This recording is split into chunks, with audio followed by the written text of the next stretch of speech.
It was not something that people could just close their eyes and pray away. It was something that was destroying the land, and all of creation was crying out in response to this abomination. So it was definitely some really powerful physical force, not just a spiritual one.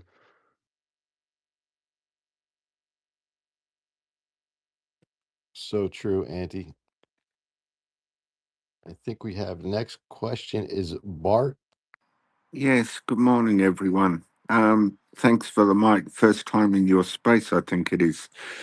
I just want to piggyback on what Fringe was saying uh, in regards, and what Auntie was just saying, the term in the Bible, heroes of old, that was a term that was borrowed from the ancient Greeks. The ancient Greeks referred to heroes as the demigods. So that's Hercules, Achilles, Perseus, those that were half human, half god. And that's where that terminology comes from. But also the fact, uh, I think it was, oh, I can't see him in the space anymore. Someone made mention of why have they done this. I just want to say that, look, the fallen angels, okay, they were created beings, but they did not have creative power. They can only counterfeit what God has created. So, therefore, they wanted a race of beings. They wanted their own children, and they came and cohabited with women in exchange to give technology to mankind. They taught us the arts of pharmakia, they taught us the arts of war, astrology, and so many other things. Um, and in regards to the Book of Enoch, I highly recommend everyone that's interested in this topic read the Book of 1 Enoch. I would suggest you read the first 11 chapters of Genesis first and then refer to Book of 1 Enoch. That is the only book that gives a really detailed historical backdrop as to what actually occurred. As for the books of 2 and 3 Enoch, I would suggest you don't waste your time with them. Uh, as far as historical dating goes, they've been dated to sometime in the Middle Ages, but 1 Enoch has its authorship has been dated to 250 BC. And before then, it was oral tradition.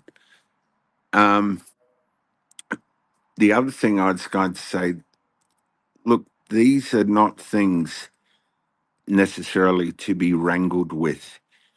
The Book of Enoch refers to demons as the disembodied spirits of the Nephilim, and they were cursed after their death that they could not go into the underworld, they could not enter heaven. They were left here to roam the earth, and they caused havoc and chaos. And they're extremely bitter and angry in the respect that they have these desires that they want to fulfill that they did when they were on the earth, and they cannot. So, therefore, the only way they can try and fulfill these desires is through possessing human bodies. Um, and as far as their knowledge base, they have been here throughout virtually the whole time that humanity has been on this planet. Their knowledge base is phenomenal. They would know the Bible better than you and I ever would. There's just so much about them that people are not giving them the due credit they're due, that's required. Um, and I had another point. Sorry, I've just had a mental blank, so I'll come back to it. No, Bart, thank you. You actually made you spoke about something that hit with me, and it was when you're talking about Genesis that the angels exchanged technology for women, right? um, so they could have offspring. And then if you go to current times, supposedly in the 40s or 50s, someone made a deal for exchange of X amount of humans for technology. It's the same thing, except then they were angels and demons. Now they're angels. So the terminology changed, but the deals and contracts seem to be the same. Interesting you say that because the research that I've done actually puts that deal maker with President Eisenhower. I don't know if that's 100% accurate, but that seems to be where research has led me.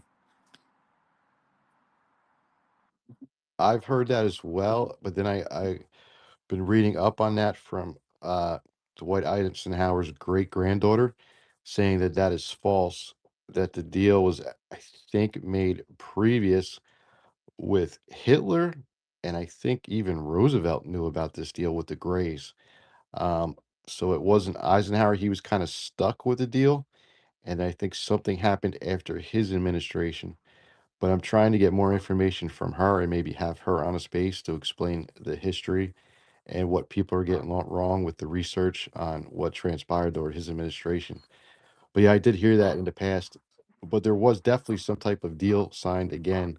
Maybe it happens time and time again, right?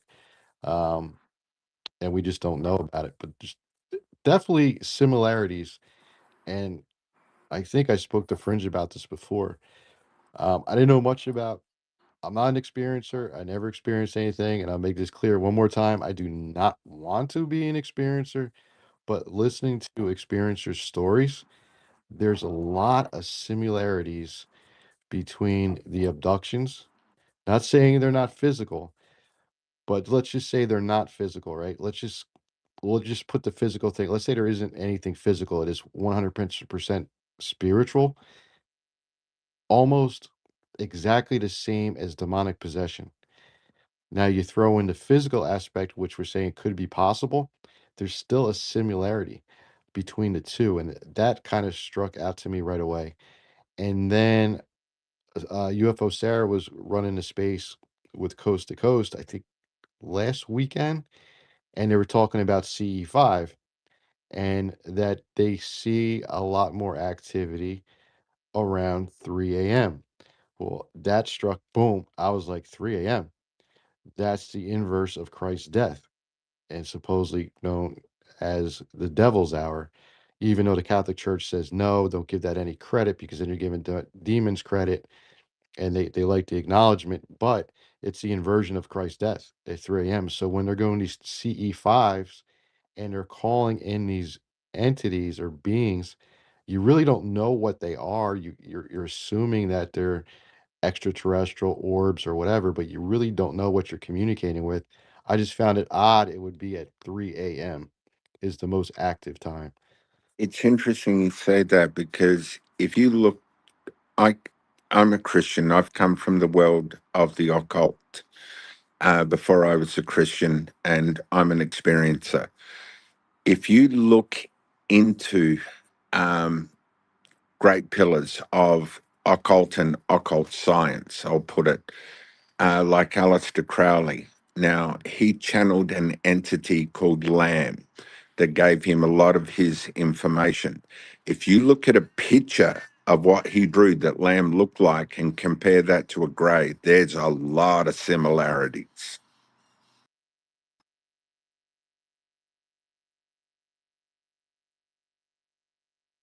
No, you're right. I've seen that image, and you're right. It looks very, very similar. I'm like almost 100% identical to what a gray alien looks like. We're gonna go to unless Fringe has a follow up No, I to thought Bart. all that information from Auntie and Bart, I couldn't agree more. It's all fantastic. I appreciate both of them. Thank you, Bart. A lot of great information. Miss Kitty. Hi guys. I am so excited to be here. It's important that we have these conversations so when I find spaces that are talking about this, I get overly excited. I talk really fast. There's like so much I want to say, so I'm just going to go on my little spiel. Hi, Bart. We have one of the same mentors, Dr. Michael Heiser, who passed a couple years ago. But yeah, we've had conversations. I love what everything that Fringe is saying. I'm so on track with everything that everyone's saying. I do. I do think that there's a couple of thought processes we might want to consider. It's not this or that. It's this and this and this. It's like, yeah, they could probably are being experimented on, but it's probably a spiritual thing, and then they could also be on psychosis. It's all of it. Just like the sky phenomenon, it could be advanced technology from antediluvian age. It could be military, and it could also be spiritual. It's like I think once we put "and" in there, it makes a bigger picture. One of the most important things that helped me was getting away from the 6,000 year timeline. Once I understood that the megaliths, they tell a different story, that these weren't built 6,000 years ago. Say what you want about Graham Hancock. One of the most important things that he came up with was that formula for dating every pyramid. You can date every pyramid at least to one iteration. So whatever constellation the pyramid is pointing at, you can measure the gap in a computer, roll it back to see how long ago it would be. Most of them, it's at least 12,000 years. Now, we don't know that it was built 12,000 years ago. We know it was at least 12,000. We don't know if it was 24, 36, or whatever. I think there's two creations that are mentioned in the book of Genesis, Genesis 1:27, and then we have a gap, a period of time, which we don't know. We can't measure because we've been lied to so much about our past. And then we have what happens with Adam and Eve coming out of the garden. There was some sort of catastrophe that happened, because every time there's a catastrophe with humanity, we do see the B'nai Elohim, the little G gods, coming down and helping humanity. So we see that happening in the garden. We see that in the line of Jared. We see that also after the flood, when God basically put the veil down and said, "Oops, you're not going to get to talk to these people anymore, these things anymore." Um, the another thing that I think that we should start thinking about is dinosaurs or dragons, and dinosaurs come from right before the flood, or that period before the flood, when the fallen angels made it with humans. And whenever we look at Revelations and we see these beasts that they're riding, these are chimeras. I think they're going to bring the dragons back, or the dinosaurs back, because it's got the body of a horse, the tail of a scorpion, and it breathes fire and it stings with its tail. That's a chimera, but that's definitely a dragon, in my opinion. Chimeric experiments.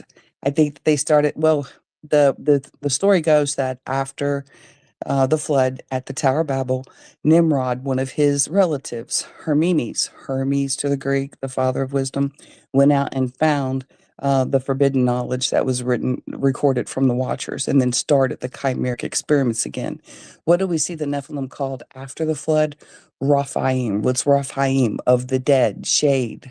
This means that they use the genetic material of the dead Nephilim to start up the Nephilim again. This is why we have so many different variations after the flood. They were smaller, but they're like so many chimeric experiments that were going on.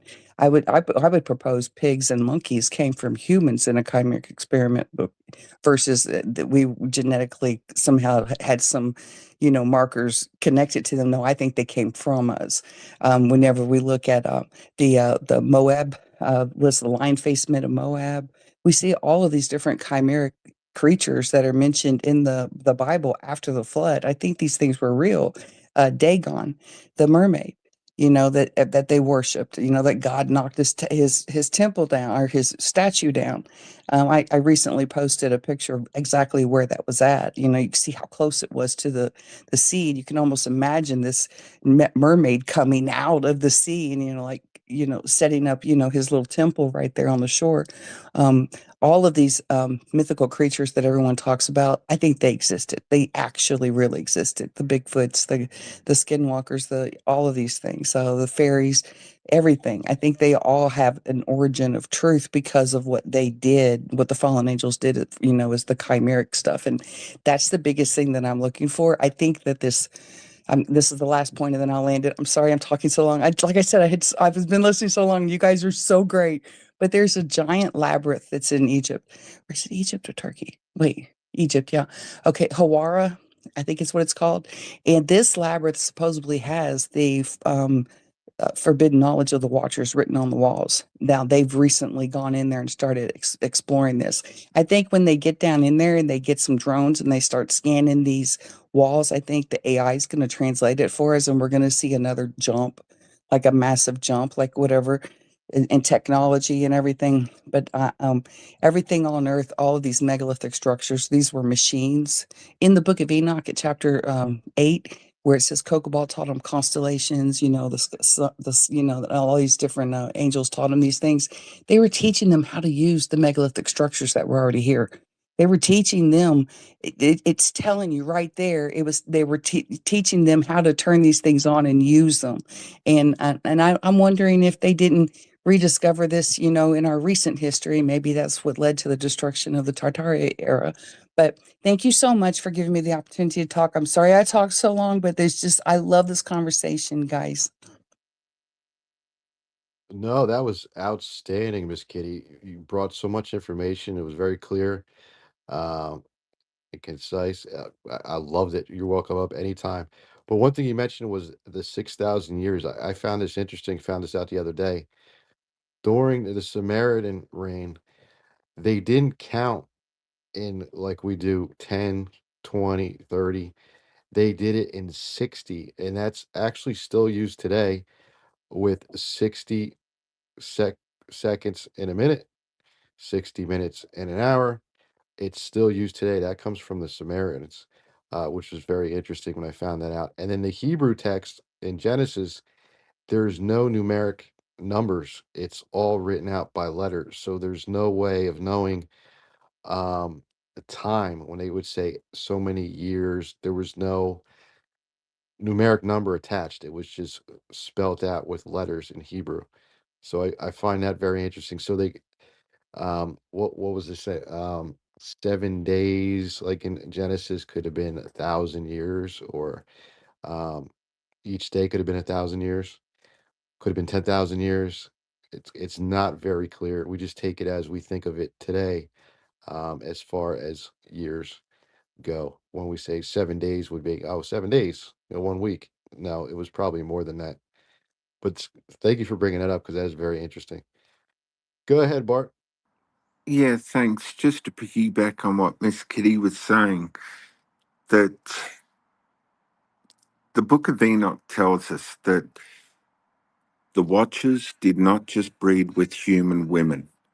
They bred with every beast of the field, every bird of the air, and every fish of the sea. So I'm with Miss Kitty. I believe things like mermaids and whatnot literally once existed. Um, I've heard testimony. You don't encounter certain things of this nature in the West. But if you go looking into people's experiences in Africa, you will come across things called dark forces called Mami water, and you will find what I believe are legitimate testimonies of people having encounters with mermaids.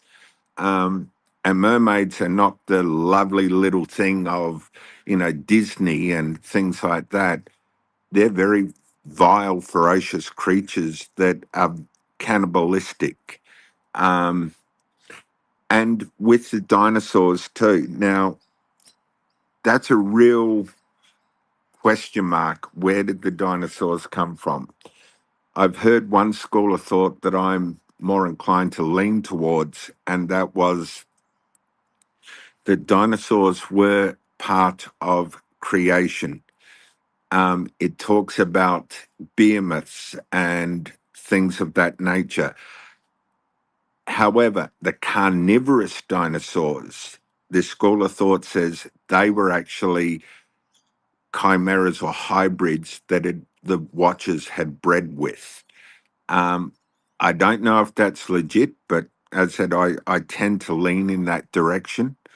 Um, and the other thing I was going to say before, these things are manifesting themselves to us as aliens today. Why specifically this, I don't know. But if you go back and look in the late 1800s, early 1900s, in Western societies, there was a massive resurgence of spiritism. And in that resurgence, people were having encounters with fairies and goblins, and that was the prevailing belief system of people of that time. And therefore, these entities were manifesting as such.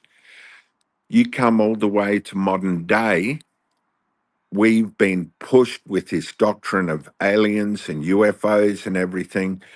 And that seems to be the way they're manifesting to us today. But they're all one and the same entities, as I said, that have been here for millennia upon millennia. And no, just to one thing that you brought up before, you said Hitler made a deal.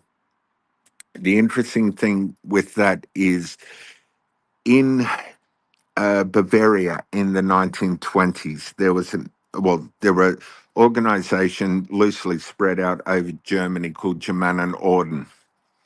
And in the 20s, Bavaria had a communist overthrow of its government, and they were very much persecuting nationalist organizations. So Germanen Orden in Bavaria renamed itself the Tula Society, and it was very much based on the teachings of the Golden Dawn. They had an inner core called the Vril Society, and that was headed by a woman called Maria Orsic, who ended up being an officer in the SS. Now, Maria Orsic and the other Vril maidens were trans-channelers, and Maria Orsic, in a channeling session, said that she made contact with an alien race in the star system of Aldebaran, and that she, through automatic writing, wrote pages and pages and pages of text. When they tried to decipher the text, they found out she had actually written everything in ancient Sumerian cuneiform. But she had also written detailed blueprints on how to create what today we would call UFOs, and large, what we would call mothership craft that could house multiple UFOs. And that led into Hitler and the Nazis starting their UFO program, of which they ended up producing several prototypes called the Honeybee 1, 2, 3, and 4, I think it was. All this knowledge and technology was seized by the Americans on the capitulation of Germany, and still all classified today.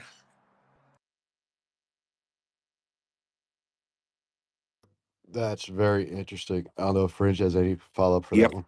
No, not that one specifically, but it is really nice just to have Auntie and Bart, and we're familiar with each other, and then Miss Kitty, just having, some really good ideas being thrown around in the space. I really love that. I think maybe it's just because we're here in this weird UFO community that we have a lot of well-informed people in the space. I don't think that is the case for the rest of the world and the rest of the Christian community out there. And so it's good to see that we have some people who have kind of figured out what's going on, but I don't think that that's going to be the case for most Christians out there. I think Ms. Kitty brought up Dr. Heiser, and one of the things he liked to say was, if it's weird, it's important. And what we've done, especially in the Protestants have done this, but what we've done is we have completely stripped all of the weird things that you all just talked about. We have stripped that out of the text. Now it's still there, the still there in writing, but what we've done is we have stripped the meaning out of it, and we have translated it in different ways, and we have taught it in different ways that makes it less weird and less supernatural and less kind of crazy. And so I think especially Western Christianity is not ready for these conversations. So I appreciate that we're having them here today. And you guys will be the beacon of light if this thing actually kicks off. So thanks for being here. I love it. I definitely will say that I don't think Western Christianity is ready, only because I think that a lot of the church leaders have failed to speak on the difficult subjects. That's something where I was very blessed to grow up in a church where we went verse by verse. We literally taught on circumcision on Christmas. Like, so it's one of those things where, like, whatever we were in, like, whatever we were getting through, we were going to go break it down to the old Hebrew and Greek. And we were, when we got to it, we got to it. Um, we just went through the Bible. So there's a lot of sections that are difficult and confusing, and most leaders will not go into them because they don't think they'll get as much in the offering plate that week, or they're going to lose people in their community and whatnot, and they pay their bills. But it's like one of those things where you have to study the entire thing. You can't pick and choose the parts you like and get rid of the parts you don't like. Like, that's not the way that it works. But I'll make the argument to Bart, and not really the argument of going against him, but the reason why I don't think they're actual extraterrestrial beings, because if just from a logical standpoint, if you've ever listened to pretty much any expert on technology and extraterrestrials, the one thing that they all want to do is hide.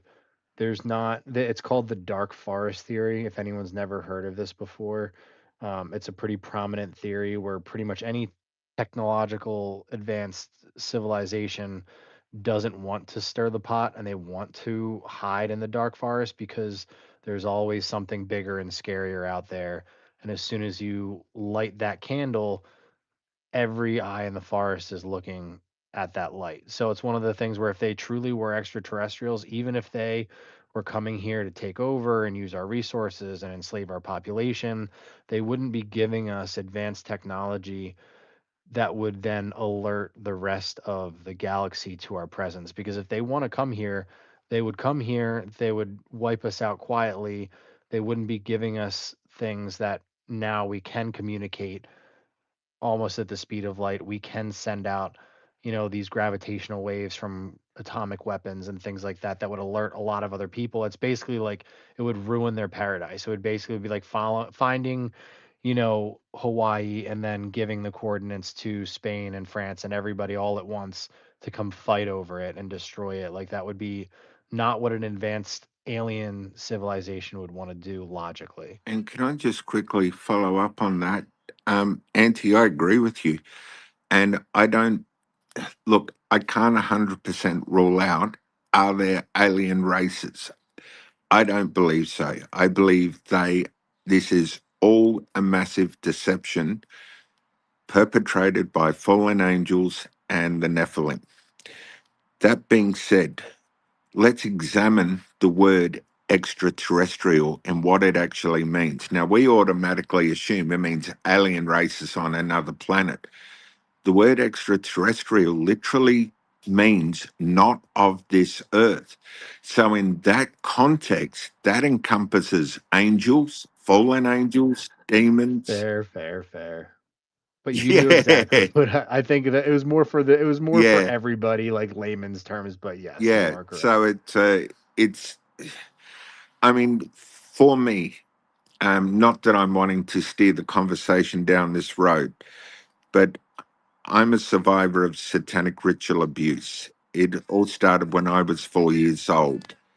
And I've had many conversations with Fringe that it's very hard to separate experiences from satanic ritual abuse. They seem to go hand in hand with each other. And that's just another thing that tells me what the origins of this stuff is.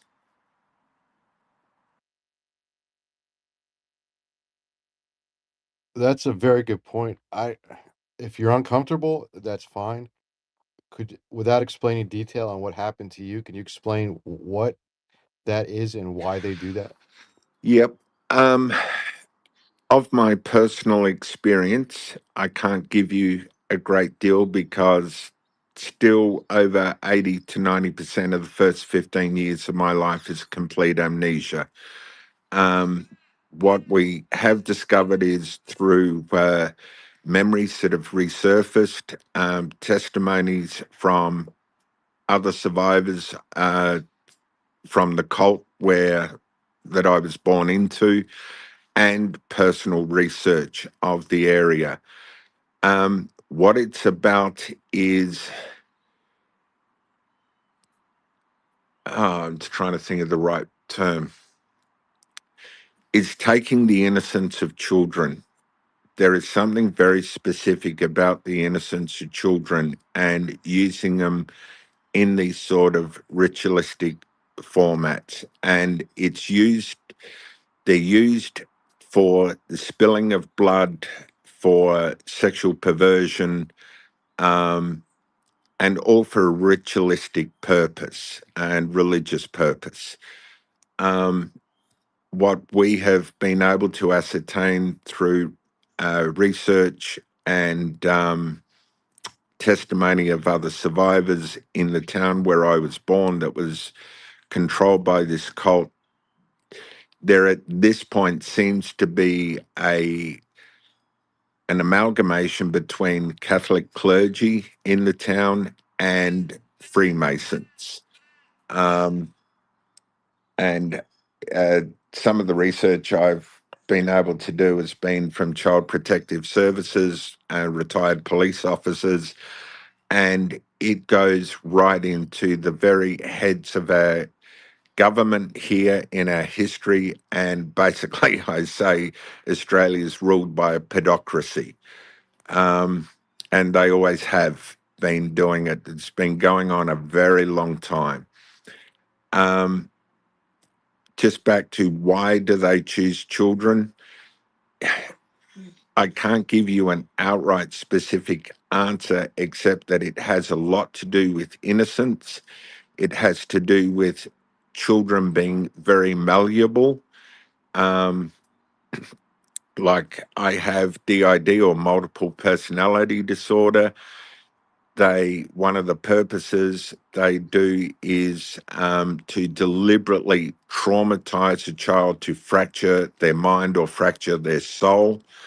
And then once those splits have happened, then they can program some of those alters, which seems to have been what happened to me. And my becoming a Christian thwarted their plans. And the psychologist that I'm working with has actually referred to me as a failed program, because I'm not fulfilling whatever purpose they intended for me. But yeah, and they do it through all sorts of horrendous torture. I'm not going to go into the details because it's way too graphic and disgusting. And it also has to do with, you've probably heard the whole thing of adrenochrome. Children are very susceptible to fear, and getting adrenalized blood at its highest level, then they can siphon that blood off and consume it to get the adrenochrome. So there's a lot of things. I do remember hearing a testimony of one person that those poor children that get caught in this, they're used for one of several purposes. It's either they are used for sacrifice, they are used for prostitution, or they are used as breeders. And breeders is simply a term where they're deliberately impregnated and used as incubators. And that way they have a ready supply of children, that there is no legal paperwork that these children ever existed. So I'll leave it there.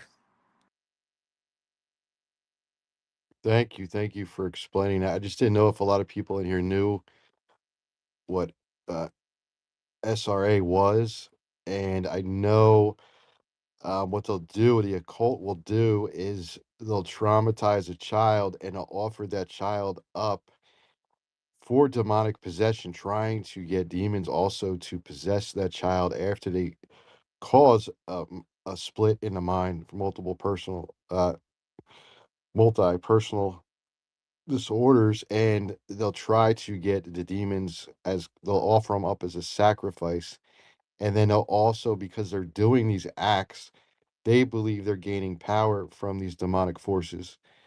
And I know there's been numerous Catholic priests who have been caught infiltrating the church, become ordained, are in the occult, and then they'll conduct black masses at night in the churches and conduct these rituals on the altar, where the church will then have to come back in and bless the church, and you know whatever they have to do to remove whatever curse was then put upon that altar and then that church. That is kind of kept quiet because they don't want that getting out. One, they don't want people to know that the church has been infiltrated by some of these individuals, and that explains a lot of the pedophilia. And two, they don't want to give credit to the occult and the powers that they do actually gain from these activities. So people who think this stuff is not real, many of the elite do. So whether you believe it or not, they do believe it. So I just want to put that out there. That is not a conspiracy theory. That is truth. There are some Catholic priests that are willing to speak about it, but they don't like going into detail because they don't want to give them the, affirm that, magic is real, and these things that they do bring them power. But they don't want to draw attention to that fact. Can I just quickly say too, it's not just the Catholic churches, and I agree with you. I've heard testimony of I can't remember where the churches are, but they have discovered a secret doorway in a church. It leads to an underground chamber underneath the altar, and it's a complete replica of what's above, but it's all used for those dark purposes.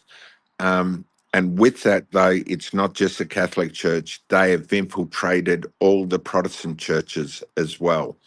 And um, yeah, and I think that's probably part and parcel of why the Christian church today is so ignorant of these things. And as friend said, the supernatural has been stripped out of the Bible. And the Christian church today is not ready for this stuff because they've basically been programmed. And yeah, It's not stripped out of the Bible. Like I said, they just don't talk about it. Like the whole reason why people get so offended and so upset when God sent Israel to ultimately annihilate the Assyrians. And when you go back and look at what they were doing, it's exactly what you were talking about, where they were having these rituals where they would take their children and they would go through these pharmakeia, these sorcery rituals where they would take their young children up to the age of 2 or 3 years old, and they would heat up their statues of their gods, and then they would place these live children. You know what? I'm not going to actually go into it, but anyway, all I'm saying is the reason, like when people are like, oh, it was so barbaric that God would say to wipe out this civilization, but then when you go and look at what the civilization was doing and how horrid it was, it you know, if someone was doing that to our children and we were like, let's go wipe them out, there wouldn't be someone that thought twice about it. But because it's in the Bible and people don't understand context and they don't read these passages, they look at it as horrific when really it's just a holy God issuing out justice. And to be honest, everything that you're saying and what we're talking about, it just makes you sick to your stomach. But these people that are seeking ultimate power, and they might even get some of it on this earth, when they wake up on the other side, that's going to be a horror in and of itself when they're judged by a holy God. Yeah, it is 100% sickening. A lot of people would rather just ignore it and not know and stick their head in the sand than be aware that these things actually still go on today. One of the largest, before I get to that, pinned up top is a post from Fringe with Father Chad Rippinger. If you're interested in any of these topics that we're having with this, I would suggest you follow him on YouTube. He gets into detail, and he actually mentions that, yeah, there are priests who get into the Catholic Church, infiltrate it, and he's actually had to go to these churches and re-bless the entire thing because of what had taken place in there. Um, and even the occultists, he says, have more knowledge than he does, and he's one of the top exorcists in the world. And he says some of the occultists have more knowledge about spiritual warfare than he does. That's how deep they get into this. Also pinned up top, I just want to remind everyone that on Wednesday I'll have Jason Sands interview. He is a UAP whistleblower and also part of the retrieval program. You don't want to miss that. And then on June 15th, I'll have Pastor Didio, who was called by supposedly ex-government employees to explain that he needs to get his listeners and his people in his parish to understand what's going on before disclosure happens, because it will shake a lot of Christians, and they wanted to give them a heads up. So that's Monday, June 15th for him. So those were both pinned up top if you're interested in those subjects. And we'll go to, yeah, Auntie, you're right on target with that stuff. Right on target. I want to throw something out before we go to Keo. I know this is a lot of people don't want to talk about this subject. Then we'll go to Fringe. The the Protestant thing. What do people think about? Like, I'm Catholic. I don't believe in the pre-trib, and we're talking about abductions, right? So let's say there was a mass alien abduction. How many would believe that that was the rapture, and they missed it? For one. Two, what do you think about the sect in Israel that wants to build the third temple to bring in the Messiah? What are the odds all this stuff is going on at the same time? The war in Iran, um, the unusual amount of influence Israel has on our country here and within the Christian church. I'd love to jump onto that. If you don't want to talk about it, I know that's an iffy subject. I've been warned not to talk about that. I have gotten threats for talking about that, but I think that it's also part of what's going on. Because why is disclosure happening? Why is all this stuff Well, happening at the Mav, same I would time? love to know what your reasoning for thinking it would not be the rapture is. You know what? Because I understand, some of the Catholic teaching, but in your mind, you'd be more likely to believe that there was physical aliens from a different star system that came and abducted a third of the world's population or whatever versus, a pre-trib. I wouldn't say they're from a different planet. I would say we're still dealing with what we've been discussing for this space. Maybe they're working with us with tech that makes it possible, but wouldn't that be a great psyop? If there is no pre-trib, since it's only been taught since the late Well, 1800s to be fair, and not I taught. mean, if you're gone, then we can, argue about it in heaven. But I it's one of those things where I don't think you're going to be sticking around. So either I'm wrong and we're both here, or I'm right and we're both gone. But at the same time, if everybody's gone, if every single person that gets abducted just happens to be a Christian, I feel like that would be a pretty hard one to argue. Yeah, but what if they're not? Would that second guess? Oh, for sure. Would that Yeah, change yeah. your Oh, mind? for sure. Yeah, no, if it's Yeah, one of those things where it's like, Buddhists are going and like my horrible, next door neighbor and some of like the people we're just talking about, these evil people that are disappear. Like, yeah, then at the same time, then I'll be like, yep, I was wrong, not pre-trib. I'm just saying, as we're putting information out of what to watch out for, I would say that would be something that would be a perfect opportunity if there was a mass abduction, right? And just on that, if it was, say, the pre-trib does happen, I'm personally not pre-trib, I'm post-trib, but that's neither here nor there. But let's say, hypothetically speaking, that did happen pre-trib and all the Christians were taken out. That would make a lot of people on this earth very happy and thinking the aliens had come and got rid of all those that are causing the obstacles and throwing their moral arguments and stopping us from living the way we want to live. That's the thought that occurs to me. The Liberals would have a field day. Well, the first No, three I'm and a just half years of the tribulation are supposed to actually be good times. The world is going to be deceived into this one world leader that is going to come across as the shining ruler that's going to solve all the world's problems and bring everyone together. Everyone's going to happily hand over their freedom. Um, and that's for the first 3.5 years. And then you come to the Great Tribulation, where all the cards come crumbling down and it's too late. So it's one of those things where who knows? It's going to be the best psyop of all time. The Bible says it's the great deceit. So it's definitely going to be the best one. And maybe they're leading up to it. Maybe they're setting the cards up right now. well, I definitely hope I'm one of them if it's true. Yeah, I'm all for that. I'm just saying, what if it's not? That's just to keep it in the back of your mind of like, Auntie, you're still here and I'm still here, and we go, yo, what the heck happened, bro? But go ahead, Fringe. Oh, thanks, Mav. A couple of things. Just going back to the topic that Bart was bringing up. One of the things that came out of the pastors' meeting is something that a lot of people are putting together now, but probably not everyone.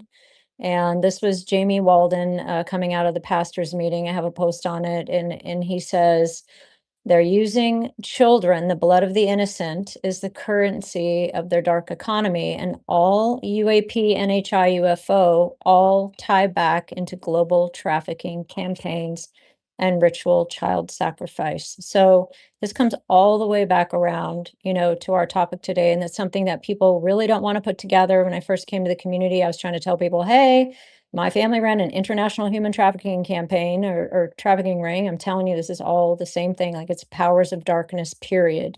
This is all really one thing. Yes, it's multifaceted, but it's all one thing. Quickly to Antai's point, I find it fascinating that people hate on the God Yahweh, and they talk about him being a tyrant and how they don't want to be aligned with him because he's just like a negative baby little NHI having a fit, killing all these people. The same people will say, how can God allow so much evil in the world? These same people will complain when he literally has a mass slaughter of people who are committing child sacrifice. We cannot have it all three ways. And so to anyone who thinks that Yahweh was just, some tyrant who was slaughtering children, you need to really look at the history and see what was actually happening there. And these things are documented. It's not just the Bible where these things are documented. And then to your point, Mav, you're talking about this abduction, and we're talking about the rapture. I think we could get right back to the original topic we were talking about earlier, which the church is not really ready for this. Some of the churches, oh, there goes my dog. Please let me know if you guys can hear. These churches teaching pre-trib, and you know what? I hope you're right. I hope that we are not here for what this is, what's coming. And I'll just go with forget the scriptures, even though this is a Christian space. Let's look at what the aliens say that they're going to do.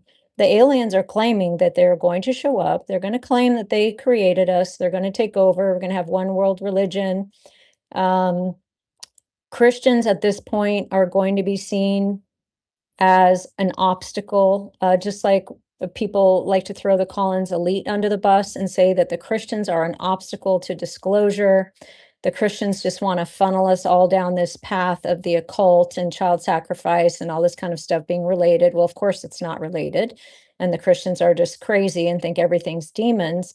And there could come a time when Christians are seen as an obstacle and the enemy to disclosure and an enemy to the collective consciousness, to the human collective consciousness moving on and being in like a post religious society. And so we have to be ready for things like someone shows up at your front door and takes your kid from you because you are a danger to society. And or if you are not willing to submit to the alien agenda, you might not get food. They might turn your credit card off and you might not be able to buy food. So this kind of goes even beyond, are these aliens, are these demons, where do they come from? Well, what are they telling us they're about to do? Not only does the book of Revelation tell us what they're about to do, the aliens themselves are telling us what they are about to do. And I think we should take it very seriously. And I pray to God, I hope that you pre-trib people are right. Uh, I don't think you are, but I hope you are.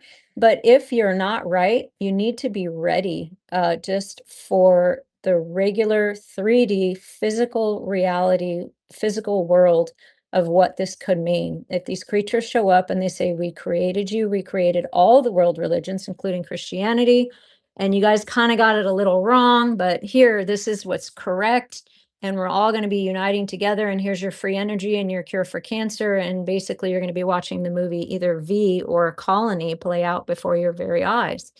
At what point are you going to succumb to the alien agenda, or are you going to stand up for what you believe in? And that might sound really easy to do until your child is starving and has no food.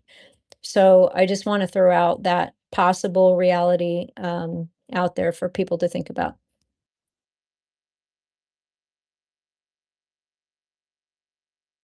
Well said, Fringe. That's kind of where I was leading. Just be prepared if it doesn't happen. What would you do then? That's all. But I hope, like I said, I hope you're right, because that'd be great. Um, but yeah, I've was taught is no, we will be here because that's the final test. Are you willing to denounce for Yeah, we're going to be material? sifted, Mav. We're going to be sifted. That's what's coming.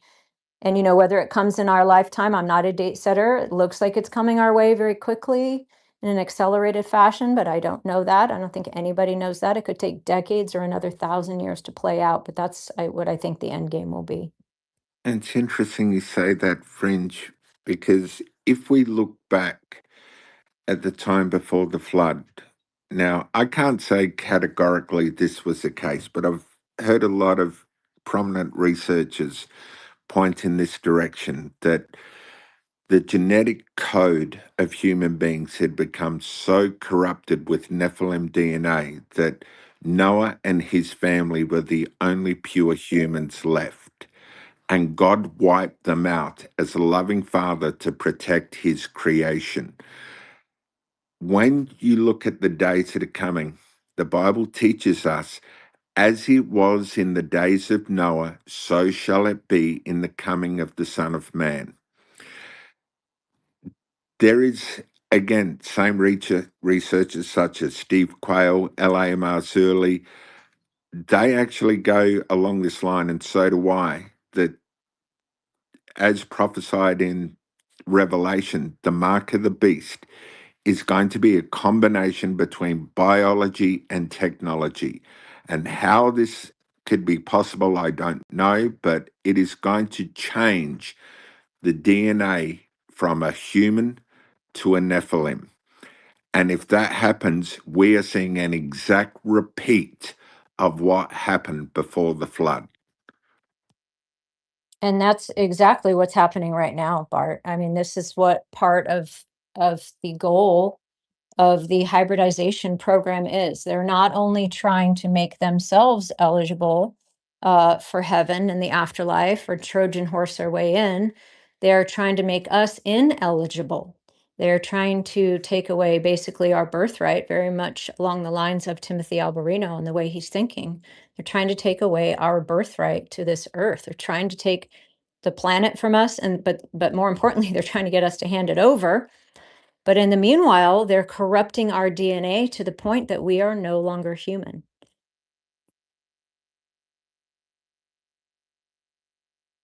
Go ahead, Keo. You had your hand up next. We'll get to you, Melissa, and Alien Protocol. Hey, how's it going? Am I coming through all right? Oh, sound great. Perfect. All right. Well, I love these spaces because it brings so much information, and I think it crosses that weird threshold, so you get to talk about it a little bit more. And that's kind of where I sit. Um, but the I think in a lot of the ways that the stories that we're talking about are the same. Um, and the reason why the Bible's so good is because of the way that it's written. Um, it takes all these concepts and puts it into a lasting story. And that was like they wrote the gospel 100 years after Jesus existed. So that was the tradition of what passed, so that was um what gave them the faith and kept them moving. Um so damn, the birds got loud, messed me up a little bit. Sorry. um but and that's what remains is the truth, and not in a sense that we understand it really. um because a lot of the times we get arguing about the validity of the Bible, like whether this happened or whether this is a story, or but I think it goes back to what is truly instilled in us, in humans, and how we try to explain it. And I think that we're going through the Tower of Babel situation right now. Um, we have it, Tower of Babel was the consolidation of power. They were calling themselves Nimrod was calling himself a god, putting himself to um, in comparison to God. And right now we have people doing that. Um, the people that are building out this technological system, they're even calling themselves and believing that they're like spawn of the Nephilim and all this stuff.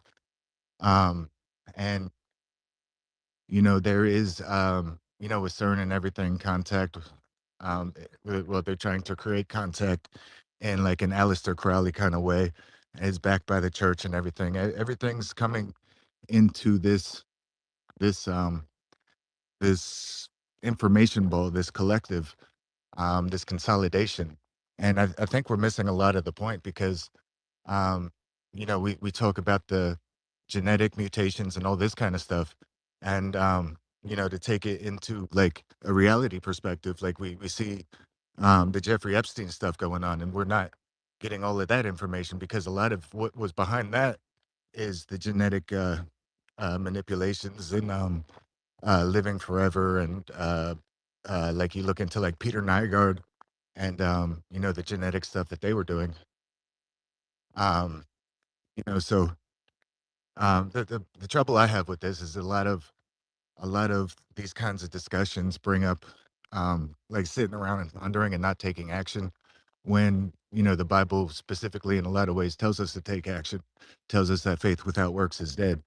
And you know uh the I was thinking about this. I had to figure it out because a lot of the people that I'm listening to right now are going down the same exact path. Excuse me. With the Nephilim and all that, trying to understand this situation. And I think what it is an internal trigger that they tried to explain from ancient times when all of this stuff starts to happen is when we're in trouble. It's a natural instinct. And, and in a lot of ways, I believe that this AI introduction is that dragon that they warned us about. And, I don't know what to do about it. You know what I mean? But a lot of the stories are converging at this one part, and it's all being explained in different kinds of way. But I think that it all basically boils down to like we're collectively in trouble at this time. You know what I mean? No, you're right, Keo. And I think everyone can feel it that something's just off, right? It's just there's so much going on. It's all coming fast, and you're just waiting for the shoe to drop, right? Like what could happen next? I mean, I'm a little bit older. I'm in my 50s, and I never thought there'd be a terror attack on the country. Yep, check that off the list. I never thought we'd be locked down in a pandemic and everybody's gonna die. Oh, check that off the list. Oh, wait, UFOs and aliens are real. Oh, check that off the list. The only thing left, I think, is like The Walking Dead, and yeah, I'm not looking forward to that one. It's coming. It's coming. You see, with this implementation of AI, we're not getting smarter. We're becoming less active. You know what I mean? Less engaged. You know, we can just press a button and find the answer to what we want. It's not helping us progress as humanity. Um, you know, I guess the potential and what it could do is what everybody's talking about, but it's not even making money right now. And they're putting all of our finances, all of our weaponry, all of our decision making behind it. This is a scary fucking time, dude. It is, and in saying that, if you look at other ancient texts that describe the pre-flood world, it was not a primitive world. It was a world that was possibly greater in technology than what we've got today. I think it's in the Bhagavad Gita or other Vedic texts, it talks about Vimana aircraft, that they are what we would call UFOs or UAPs today that were traveling around the earth. You look at the Temple of Hathor, there's a inscription there showing an Egyptian servant holding a light globe. Their technology back then and the world they had was way beyond, I think, our capabilities today. And it showed that left unto themselves, all they were going to do is utterly destroy everything God created.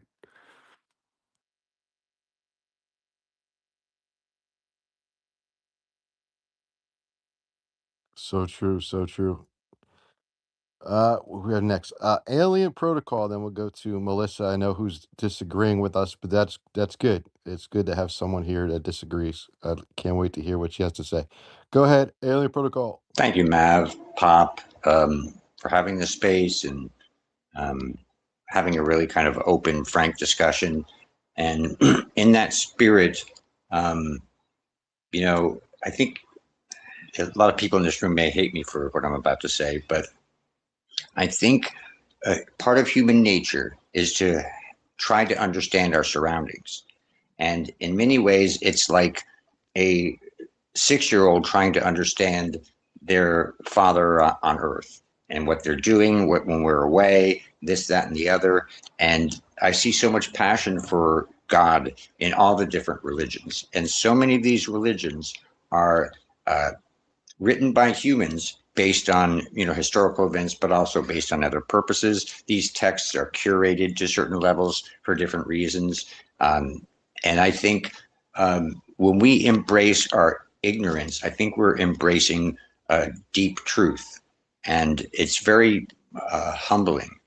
I think our genetics have always been altered. There are Denisonian and Neanderthal DNA in our bodies, and we're based on previous things, if you believe those sciences behind that.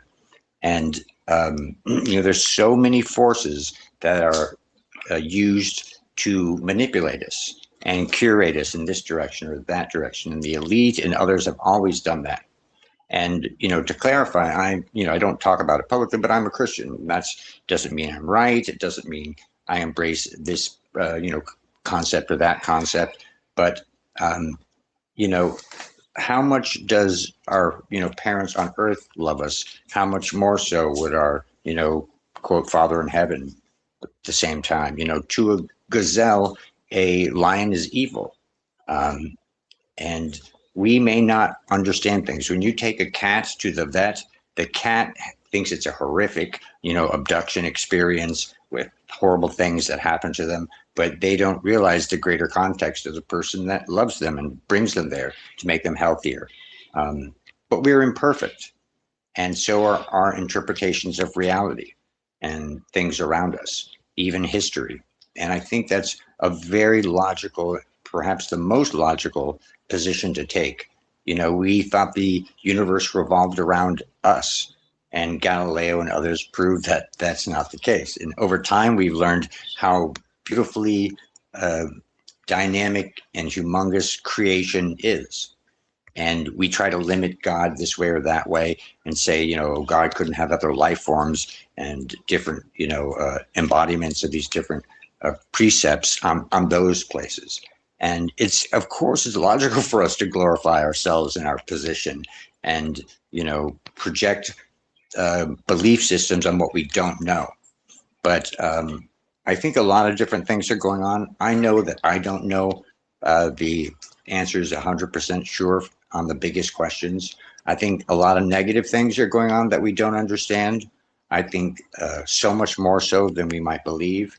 But I also believe there's beautiful possibilities and moments of learning that, even things, if you thought anything would bring us together, you would think a global pandemic would bring humanity together. We had all these separate quarantines. And what that essentially does is allow a virus to mutate and persist and do all these things. But if we came together and had our global quarantines, we would have knocked out that year's virus and other things. And so there's a lot of things different about now. Really quickly, I don't want to blather too much. Fewer and fewer people can do greater and greater damage with less and less.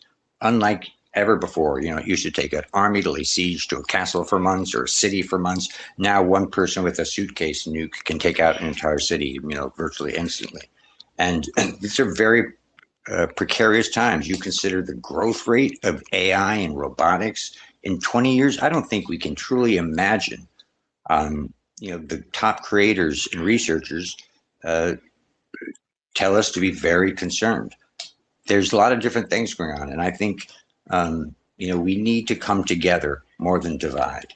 Our strength and our ability and what's led us to survive is the togetherness. And I've pursued the esoteric, and I have seen and experienced miracles, and I don't attribute them to demons. I attribute them to God's grace. And I don't try to claim credit for anything that's already, latent in the universe.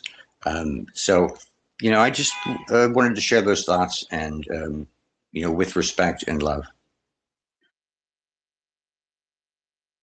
No, thank you so much. I love different points of view.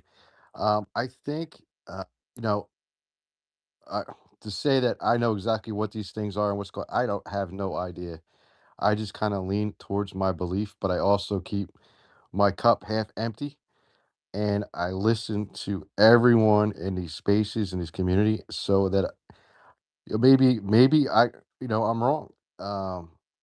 But that's just kind of where I'm leaning for now because no one really knows what the heck's going on. And that's why I'm open to hearing other people's point of view because, maybe you're right. Uh, I don't know what Melissa's got to say, but maybe she is right. But we're going to go to Fringe first. Thanks, Mav. Buddy, I love you. You know I love you, buddy, but I'm absolutely going to jump in and push back just a little bit on this whole idea about taking the cat to the vet. That is something I am so sick and tired of hearing in this community, that abductees just aren't, enlightened enough to understand that it's just like taking a cat to the vet and this is all for our own good. This is absolutely false. One thing that all of the abduction research can agree on, and this is both sides, there is a side that believes that this is an evil alien agenda, and there's also a side that believes this is for our own good and we're all going to end up enlightened, to the 5D. Both of those sides agree. Men, women, and children as young as 4 years old, have been documented as being sexually assaulted and abused on these ships. And if there was any excuse whatsoever for a reproductive procedure, that's not what I'm talking about. I am talking about rape with a capital R. So please, people in this community, stop making excuses for these creatures. Stop telling abductees that we're just not enlightened enough to understand them. I am a human being. I will look at this from a human's point of view. I don't really care what their motives are or what they're doing or if they think it's for my own good. If they think it's for my own good, they can knock on my front door and tell me why they need to take me for a procedure because I am not a cat. And please stop making excuses for the sexual assaults that are happening on these ships. Thank you very much for letting me rant on that. I do love you, buddy. I love you too, sister. And a quick response is, I'm not saying that that's what's happening to, abductees. I'm saying that is a consideration that should be taken into account for some cases. And I obviously don't know the real answers. And it would be, you shouldn't believe me if I say I know for sure. And I think if you look at the Beyond UFOs book, which is a accumulation of studies from top professors and researchers led by Edgar Mitchell and others, very prestigious and acclaimed researchers, and they found, I think, I don't know the exact statistics, but something like 80 or 85% of the encounters, and people felt like they were positive and had positive things. But I don't know. I don't know the spectrum of possibilities. When someone like you, who I adore, comes forward, I listen and I care, and that's more important than maybe the ultimate answer, that we care about each other. And I hate these super negative thoughts, but reality has a lot of freaking negative. And I'm not saying you're a gazelle and just thinking the lions are evil. I don't know, but I just wanted to share that. I love you, sister. Thank you for sharing Thank your you, buddy. And I really appreciate that we can have the conversation. I do want to point out that when it comes to the free study and this 80 to 85%, and Buddy is absolutely correct, 80 to 85% of abductees come back and either in the moment or eventually think, well, that was a positive experience, or I learned something forward, or it made me more spiritual. Please understand, we started this conversation by saying, by talking about some of the things that these things are capable of. These creatures are capable of mind control. It is well known on both sides of the spectrum. Again, the love and light abduction research and the evil alien agenda research, they agree on a lot of things. One of those things is the mind control and the screen memories. They manipulate our memories, they manipulate our feelings, and those encounters cannot be trusted. We cannot trust that something was positive with a creature that is capable of mind control. You just have to take it off the table. So I appreciate the conversation, buddy. I love you dearly, and thank you for being here. I appreciate it, and we can move on from that, Mav. And can I just quickly throw in one comment on to add on to what Fringe is saying? The whole abduction experience, whether it's the evil agenda or it's love and light, the fact that you are being abducted takes away free will. And if you take away free will, your agenda is evil.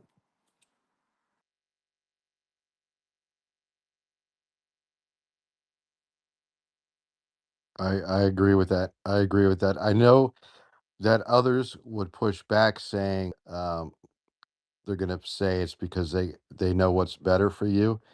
But yeah, I disagree. I mean, that's the argument. I do not agree with it. I think we have free will. And if they have the ability to communicate telepathically, they have to ask you whether you want to be part of it. And it's different than communicating with a cat or an ant because we can't communicate with them. And these beings seems to have the ability to communicate with us. So there should be an option, right? Otherwise, it is against your will. And if they're putting thoughts or emotions in your mind at the same time, still violates your free will. But we're gonna go to Melissa. Go ahead, Melissa. Welcome to Tailspin. Hi, my name is Melissa. I I apologize with my communication because it's very difficult for me to speak. But if I do hang up randomly, it's because someone came back home. So I'm just letting you know I'm in a very dangerous situation, somewhat dangerous. But let me just do a brief background. I can answer a lot of your questions. I think right now I'm okay to speak because there's so many tabs that are open. I have ADHD, so I do apologize, and hopefully you can follow. Um, so, I am a medium. I went through, possibly, I'll just say allegedly, the MK program. I've went through child sexual abuse. I've been through abuse for most of my entire life. So there's just the brief background. So I have the documents. You can, as I speak, you guys can go through my highlights and my receipts throughout 3 years of time of me showing you what I'm about to share with you. I'm considered the messenger. I am a hybrid. I even showed some of my DNA results right before they even spoke about it. I have 7 mutations. I haven't shown the whole panel because I don't want to do that because time travel is real. And I know this is very difficult for you guys to understand, but time travelers live among you. Hybrid children live among you. It's not new. And I'm not going to, this is by the way, disclosure, I have like a brief background. I'm going to acknowledge, yes, people have a lot of horrible abductions, and there's positive and negative. And, you know, going through your own experiences, you are valid in feeling like that. You're valid to question things, because I mostly know a lot of what's going on. And again, I have evidence of that. However, I will say that I'm still discovering it, because I get things delivered to me, like, you know, as time goes on. So I like check mark it, I document. I've been documenting this since 2023/2024. I've been in isolation. I haven't gone out. I'm in a situation where I'm close to being homelessness, but I'm having faith in source.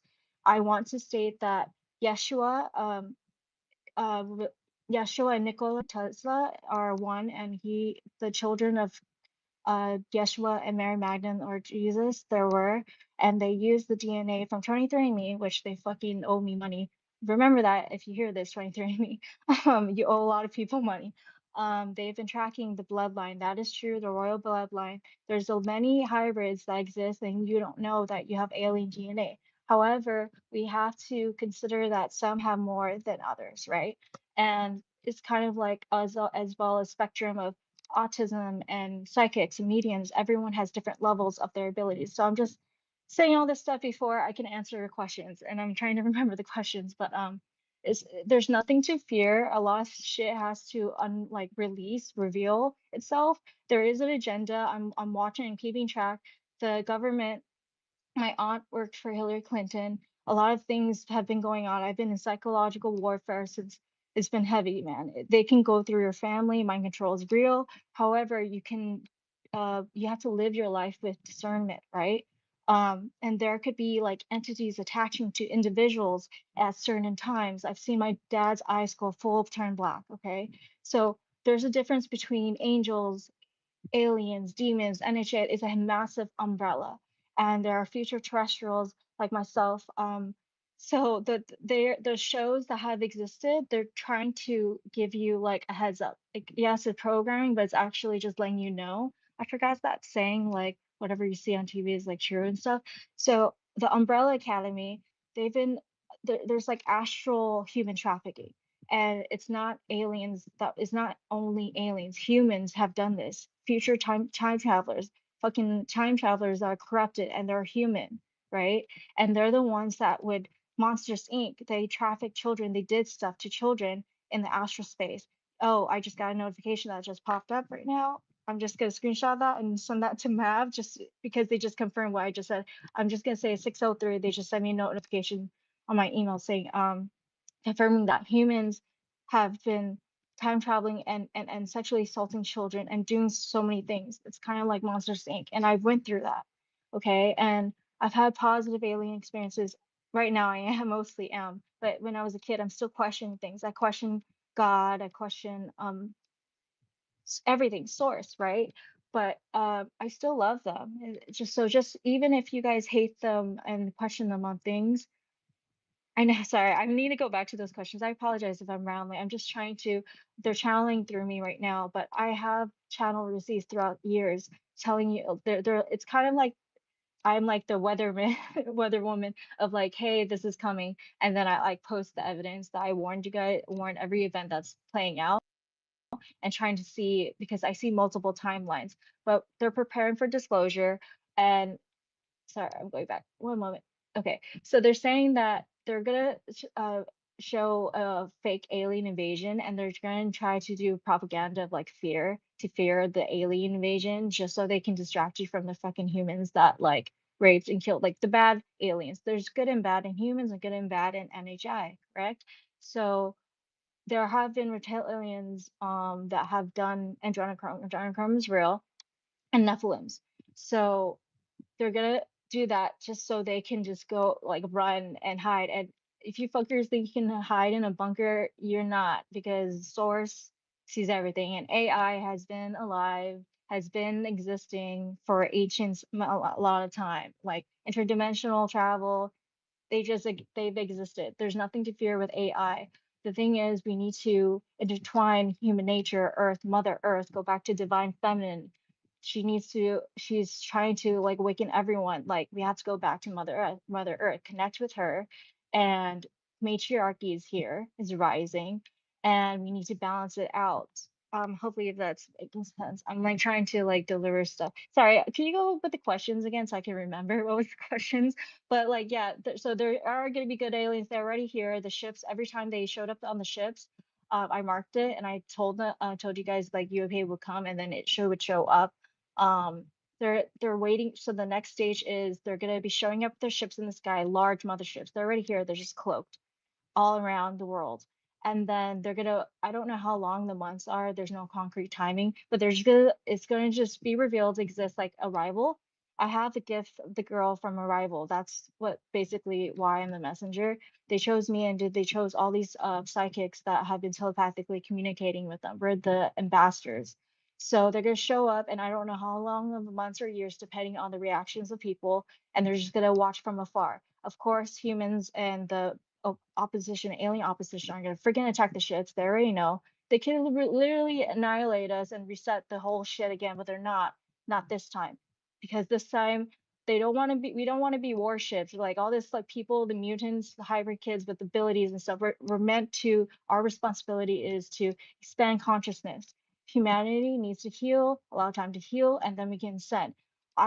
What we want right now, as Nicola tells us, children are, and one of the main children, our thing is we need to stay away from the other timeline. Like when he did do free energy and it went, they just kept going with war because there's nothing else to do when everyone has universal basic income, and then there's still like free energy, and we need to bring water. That's the goal, where everyone is not starved, everyone's sheltered. We can focus on our hobbies, connections. We want to repopulate earth with like massive consciousness so people can heal the relationships, and with this fucked up with masculines and feminines doing these like rapings and all this stuff, and the entitlement and murder and all that. We're just trying to get to a place where we can connect with one another again, so we can, I guess, like populate. So free energy is a must, because if without free energy, it's going to be like everything's. Oh, they just sent me a notification. This is at 6:08 p.m. I'm screenshotting this again. Okay, it's just to show map the confirmations. It's basically they're confirming like keep going. So that's their goal. Disclosure. Let the freaking child do the tantrum of like the opposition running under their bunkers or attacking, blah blah blah, and there's gonna be casualties. That's just natural. But then once it's all died down, then we need to release free energy. We must have water going. Everyone needs to be sheltered, and then everyone can go to their focus on their talents and skills. We're going to be a society like Star Trek. I come from the last timeline I came from. My last life was like I came from a Star Trek civilization, but like further than that, past the films. Um, and then I guess something happened, and we went through. I'm still discovering that. So I'm trying to uncover a lot of things, but I'm marking everything down throughout the years. So that's where we're trying to get at. And yes, there's a clan. There's clones of Donald Trump, Elon Musk, all these other people, and I just don't know which one is the good one. Because there was a timeline where I came from where Trump was good, and I'm still. I don't want to get into the time travel drama of our clans, but there's a lot of the 144 are real. Heaven and hell is all in one place, and we're just trying to raise the frequency right now. And yes, a lot of people are gonna die when like because of their psychological, like we're trying to prepare psychologically for everyone to prepare, right? But then people are so the opposition got us so distracted with bills and trying to survive and yada yada and all these distractions of the virus, when we're actually trying to prepare for everything disclosure. Like we want, it's going to be like Halloween Town. What we're trying to do is like and then racism still fucking exists. Like it's so fucking stupid when there's aliens of different colors, blue people, pink people. We have like positive, good aliens, good like freaking vampires. It's like Halloween Town. We want to have a peaceful place where everyone can express themselves. Um, okay, the whole transgender thing is like a touchy topic. It's very confusing, but it's kind of like there's do you get what I mean? There's creatures that live among you, and there's Bigfoot that people just want to live in peace. Animals are suffering right now. Animals are getting affected because human mother is crying right now. They like we as humans, Earth children, we should be appreciative of human nature, right? But like we're destroying her. The opposition has been trying to lower the frequency right now by like killing our food, poisoning our fucking food, our air, our water, everything else. When we need to attack. This is how our attack is. We build a community, trade skills, and spread the word. And psychologically, that's what we need to do right now. And the riots, I know, I have a freaking Well, tricky Melissa, opinion on. Sorry, I'm rambling. I apologize for taking it. I just need to, yeah, apologize. But it's just like I need to just save and like warn people as much as can. And I don't speak that much. So whatever you guys hear me saying, spread the word because this is what we're trying to do: bring heaven on earth, and that's the main goal. But please use discernment. If there's a bad alien, yes, I totally agree with you. So yeah, I just need to remember the question. So I'm gonna shut up now. no, no, no, no. Thank you. You just told us so much. Oh wait, I oh one thing, appreciate Christian. you. Oh yeah, the religion thing. Oh one more thing because I don't have a lot. So I also do have proof that like many thousand people are like secretly watching me, pocket watching me while I'm like starving and like dealing with abuse. But yeah, but I understand. I totally get it. I'm like hey, in love with that. But in regards to Christianity, whoever's Christian and you're like fucking getting people like bullying crap and stuff and calling people demons when you have children that are the children that are coming online now and the people that are even in your 40s 50s. I know you guys have gifts, okay? A lot of people we're gonna get I'm telepathic. We communicate. The revolution is telepathic, okay? So we have clans and colonies all around. 144, the umbrellas. We're trying to protect you guys. So don't bully the ones that are showing gifts. Please support them. And divination is the same thing. Prayers is like spells, manifestation. It's like, come on, we're trying to do with like screw religion is all about new age spirituality, ascension. Okay, it's like you mixing logic, technology, quantum physics with spirituality. So source is like the massive umbrella, and then under that is Yeshua. Imagine the ascended masters. God is real. There's old gods and there's new gods. And yes, Anunnaki is coming back. Yes, they did not. Some created us, and they're trying to say like worship them. Don't fucking worship them. They don't want to be worshipped. I think that was just kind of misconstrued. But like we're just here. We just want to come back home, and we just want to have a fun time, heaven on earth. But we need to screw the evil ones. There's a spectrum. There has to be a good balance between darkness and light. Work with your shadow work. It's not don't demonize things. We have to like in order to happiness, true. Oh, hello? Oh my God, what just happened right now? Hello? Can I ask you a question, Melissa? Did something hang up on me? No. No, you're still there.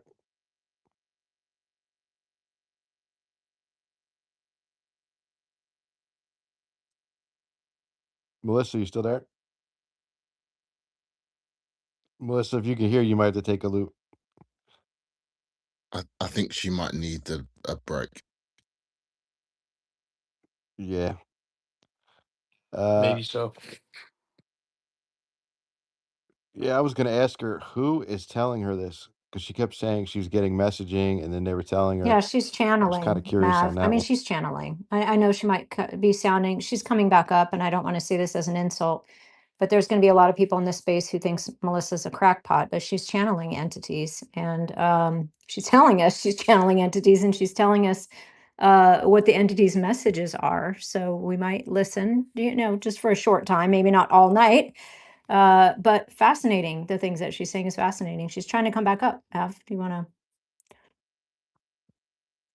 I just brought her back up. Lily, I While just you wanted bring to her say, up, while you bring her up, can Um, can can I just have a little moment because it's 2:15 my time, Mav. You know oh I don't goodness, usually. Daz's I bedtime. Daz's I bedtime is coming know, up. I know. So Sorry if I was rambling too long. I just yeah, it's very yeah, Melissa, let's give us a second. You just take a break because I don't really know how I can follow that.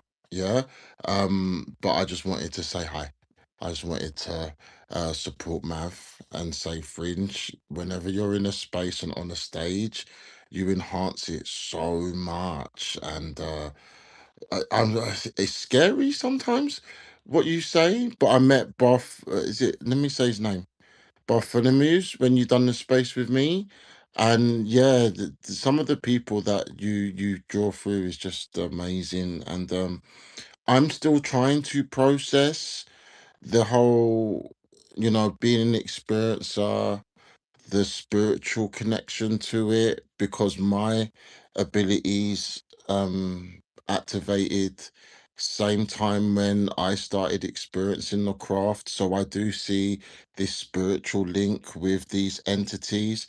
I just sit back and try to listen more with what people are saying. There's a lot more people with a lot more understanding and experience with this, but I do feel like something's happening. And just looking on the timeline, after these UFO files have come out, this religious talk is big now.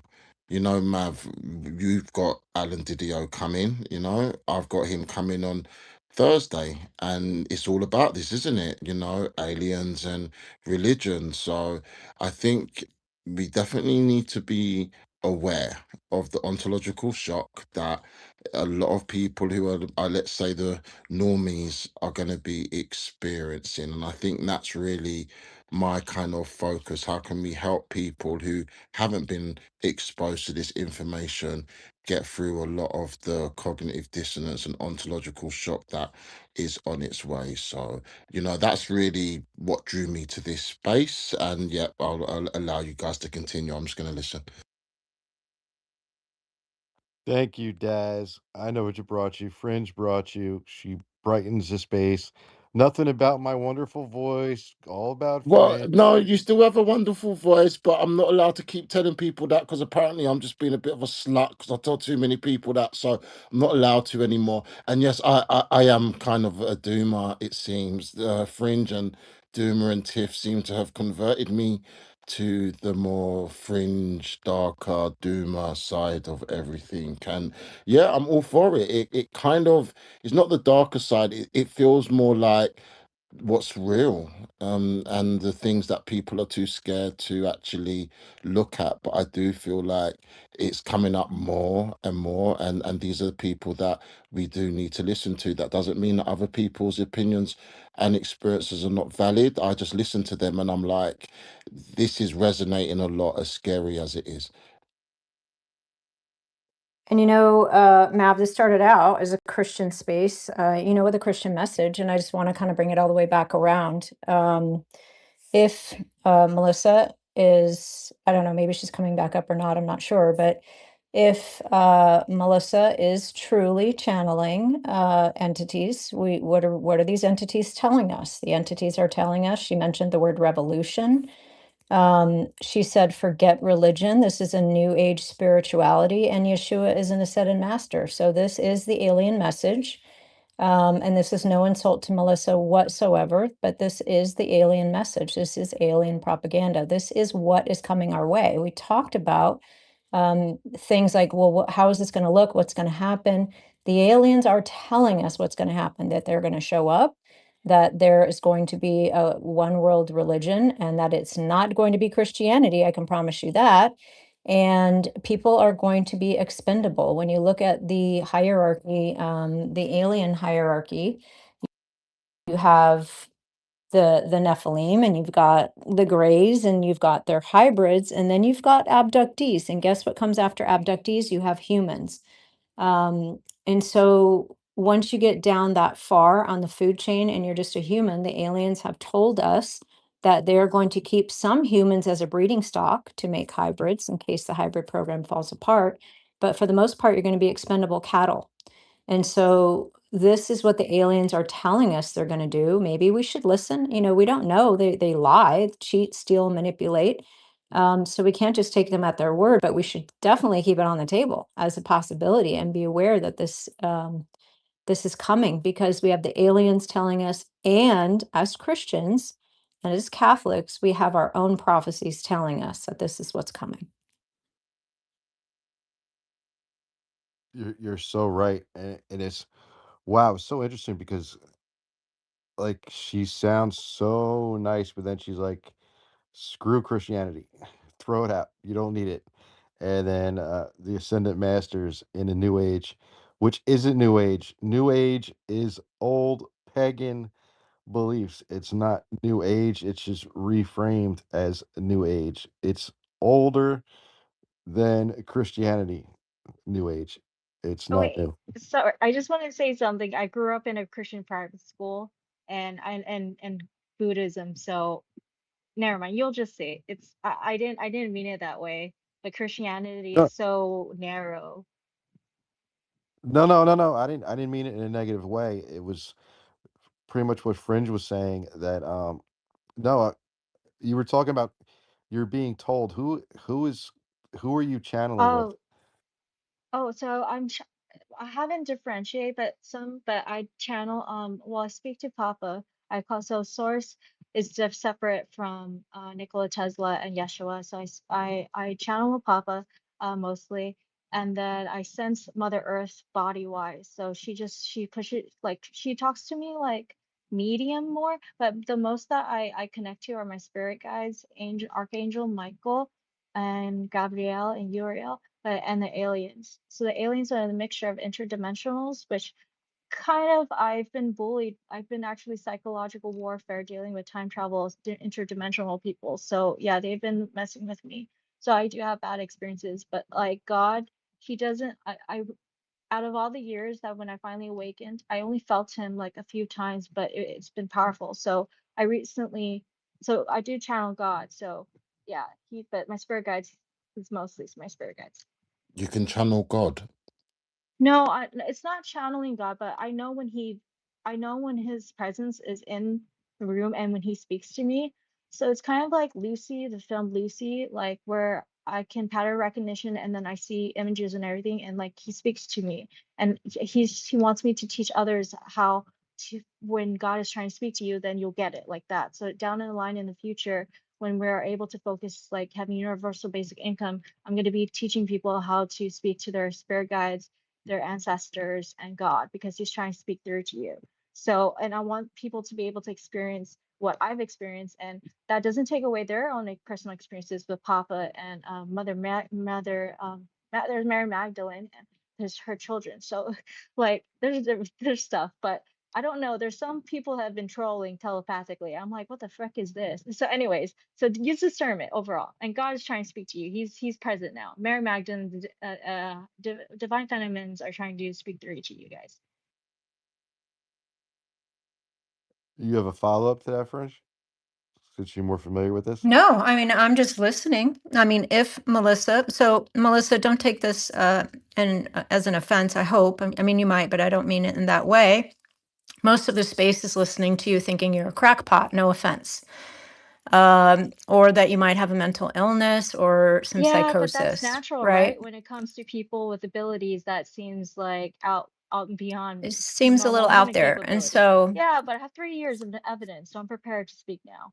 right. So I can keep that on the table. I'll keep that on the table. But what's also on the table, and like someone very brilliantly brought up earlier in the space, it's maybe not an either or, it's an and. It could also be that you are channeling entities. It could also be that you are channeling entities, and unfortunately, contact with the phenomenon doesn't always end well. A lot of contact with the phenomenon can lead to psychosis. So we could be looking at an and situation.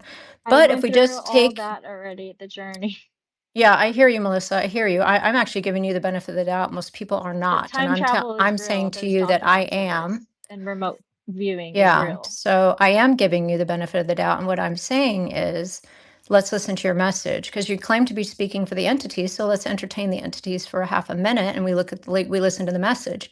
The message is anti-Christian. It is anti-religion, and it is all about, us, New Age. Like Mav pointed out, it's not New Age at all. It's just paganism, kind of repackaged for the masses. And so I appreciate that you came in the space today and brought your message. I'm listening to your message and I hear you, and thank you very much. May I respond? Go ahead, Melissa. And then we're gonna go to I'll Stephanie. try to finish this quickly. So I was born into a Buddhist family. and then I was raised in a Christian private school. I'm not saying screw Christianity, I'm just saying the Christians have skewed like the freaking Bible, and they controlled it, and like God, the ascended masters, they didn't teach you like, yes, the Bible has some fundamentals, but they are trying to teach you inner divinity and ascension, to treat others, your thy neighbor, right? I'm like, and the people, God, Yeshua was a medium, he was a receiver of messages. We, in advanced species, we would be able to speak telepathically. We would be able to, like, it's been like through ancient times, even Egypt, they use divination, and there's like shamans and all that stuff. So it should not be demonized when people have abilities like this, because this is a gift from source to expand, to help expand human consciousness and our evolution. And by the way, you guys can see all this on my highlights and throughout receipts reply section, that the government has been trying to tell you, disclose this. This is real. It's not like freaking like I'm a crackpot, whatever. And yes, people go through psychosis, but I've been through the journey. I ground myself and I have the receipts to share. Okay. So it's not like, yeah, I would love to smoke weed. It helps with the pain and trauma and the abuse that I've gone through. But we had to go through that in order to be here, to be the messenger and the bridge for, so it won't be a problem. And yeah, I don't know. Yeah, I'm horrible at speaking. You can just see everything. Just study it. No, no, no. You're fine, Melissa. I just want to recap what you just said. So, in order to do what you do, you had to go through some type of abuse, and you welcomed it. No, no, all of us incarnated. So the angels, as I've been told, they incarnated, and it's very hard. Earth is a very difficult place to reincarnate and incarnate. So we had to go. I'm still kind of aside my personal crap. Yes, I went through a lot of crap, but it got me to where I am today. So yes, we had to go through, like, our souls and all that splitting thing is true. We had to go through a lot to yeah, I don't know how to answer that, but I came back to God. Like, I wasn't accepting my abilities at all until 2024, and that's when I started to, like, I awakened and I accepted my abilities, and I went back to God and connect with him and went back to my relationship. I mean, he was always there and I was always like talking to him, but it wasn't as strong as now, because it's time to do what I need to do for my mission and my purpose, to bridge humanity to the new world and new earth. Thank you for answering that. Go ahead, Stephanie. Oh boy, okay. um Consciousness is so confusing, gotta love it. Okay, this is what I know from my experience, and my experience is like no other in the room because we're all unique, like a fingerprint. When I had my NDE at 5 years old, I fell off a cliff. I had divine intervention essentially keep me on the chessboard. What that did is it gave me a very specific ability or gift, if you will, because what is taken from us physically is gifted to us spiritually, oftentimes. And what that did is it gave me an ability to entrain and embody certain angelic frequencies of light. When I say angelic, I do not mean angels with wings and halos. I mean the ideations of Source itself, God itself, universal creator, call it what you will. And in my process of discerning what that meant when I got older, when I was told this, because I wasn't on that radar, I was not seeking it, it sought me. And when I was finally willing, after 3 years of being stalked by, let's say, angels, for lack of a better word, and how I know that is because I would go into states of tremendous love, for lack of a better word, and bliss. There would be light around me. People would see light coming out of my body, out of my eyes. People would come up to me and say, "Do you know there's angels around you?" I mean, literally, constantly, they were not letting this go. They were saying, "You are here to be a messenger." And so, similar to Melissa's experience, hers is very different than mine.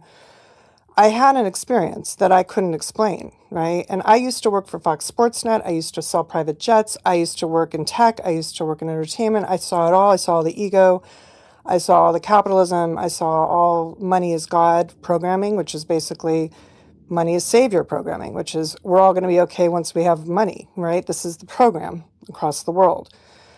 And I saw the detriments of that. I saw the abuse. I saw a lot of things, you know, living in Los Angeles my whole life. There's a lot to see here that's garbage. So for me, when this came through into my life, it gave me a very specific mission of you are here to prepare people for what is coming. So a lot of what Melissa's saying, grounded or not, isn't untrue in the sense that there's going to be massive changes coming to this planet because this planet is shifting into more of a what we would call a multidimensional playground. That means your perception, my lens, your lens, we might be looking at the same thing and seeing completely different realities. And that's really difficult for the human mind to grasp. The other thing to consider is everything to do with the alien culture. I want you to consider the Earth's oceans teeming with life in places that we can't even reach, okay? And the amount of different beings that are in the ocean, that's just a fraction of what's in this universe. And most of the beings in the ocean are not from here, in the sense that a lot of those beings, like octopus and others, these are highly evolved, what you might call alien beings that live among us already within what we would call the creature animal civilizations. They're already here. There's also beings that walk among you now. And if you're gifted, you can see who they are and what they are because their auras are completely different. The frequency they emit is completely different.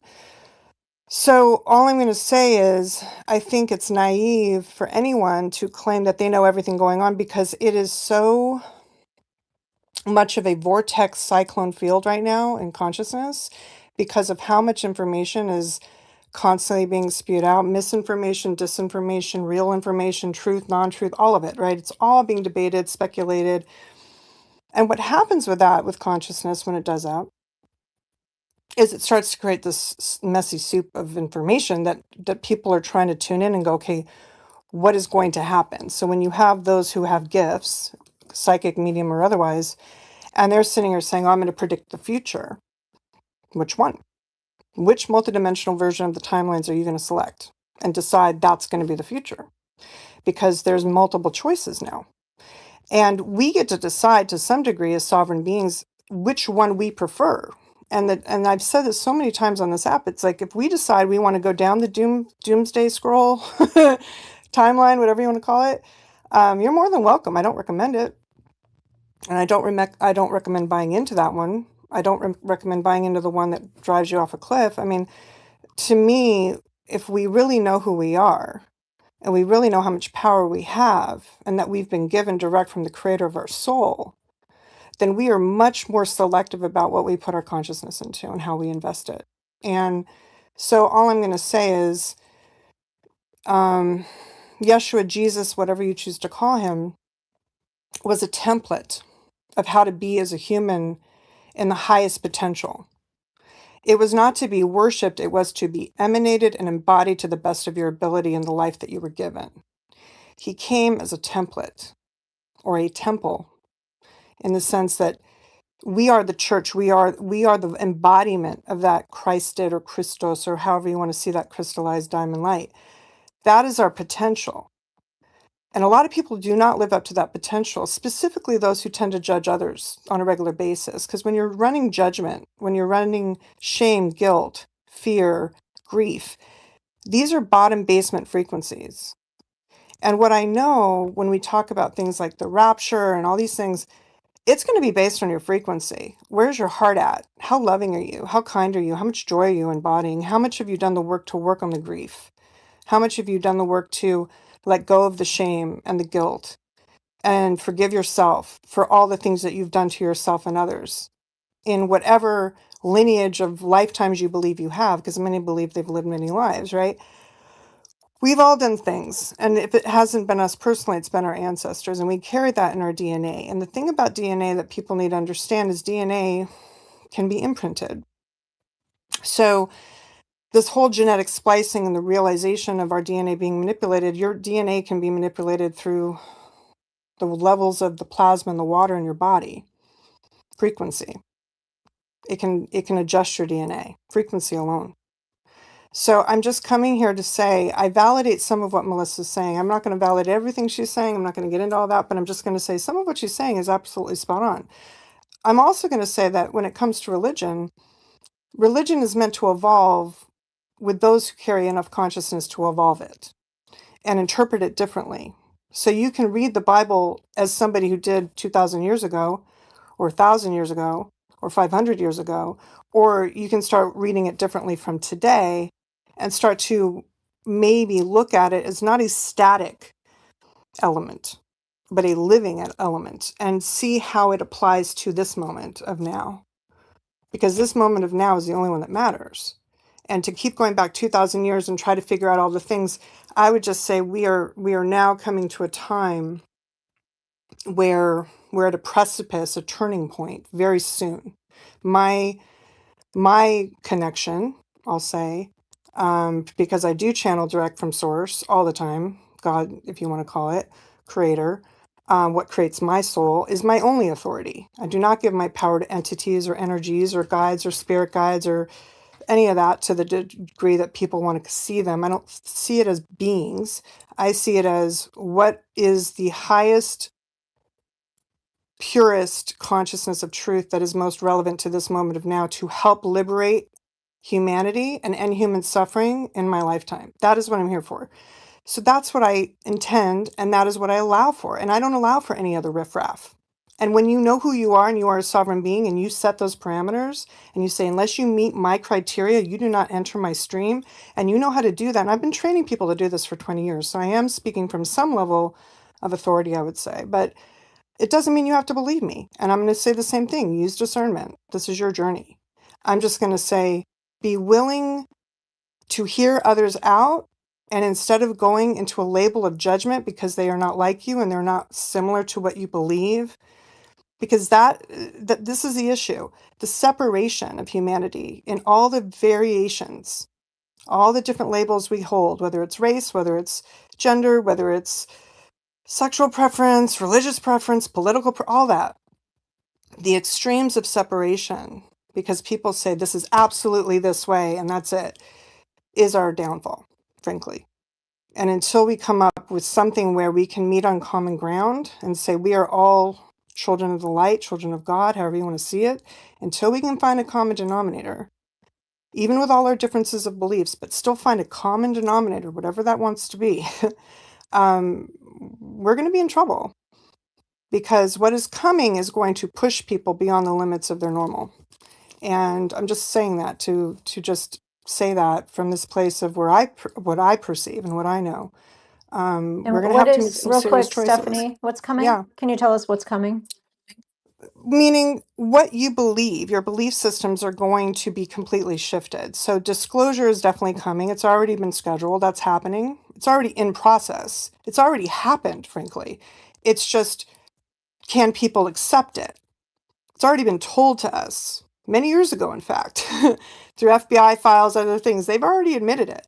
It's just to the degree that we can accept it. And then is it, oh, Bob, the aliens landing on the front lawn, versus is it just we're going to have, the ideation of it? That's a different thing, right? So all I'm going to say is there are good and bad on this earth, right?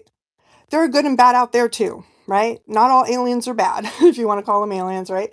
They're not all bad, right? We have, in fact, many beings on this planet, they would consider them family. And those are what people call themselves starseeds, right? These are people who consider themselves as not necessarily from here. And I'm going to say the majority of humans are not from here originally. They just think they are. But it's okay, because it doesn't really matter. If you recognize yourself today as a human, I'm a human, you are a hue. You are a color spectrum. You're carrying certain codes or codexes of light, and you have the opportunity to decide what you want to do with it. And you have the opportunity to decide, am I here for the light? Am I here for love? Am I here for joy? Am I here for peace and calm and nervous system regulation? And I'm going to chill for a minute, or I'm going to continue to strum up and stir up all the danger Will Robinson elements that make everybody freak out, you know? But I don't see disclosure as an issue unless we make it an issue.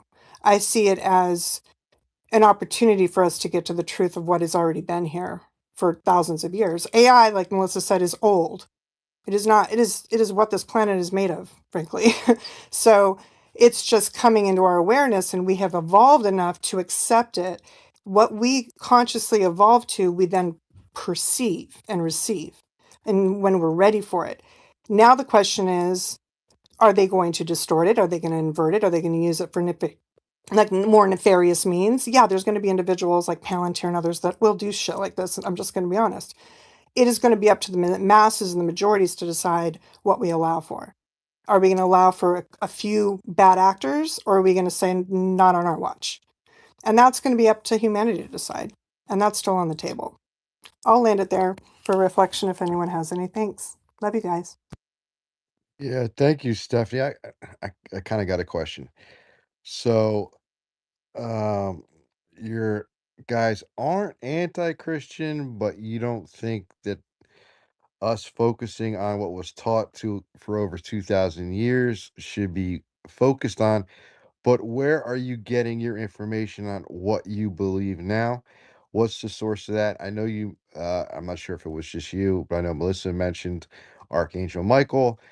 You guys can channel or Okay. whatever. So let me just, you're asking many questions. So let's start with the first one.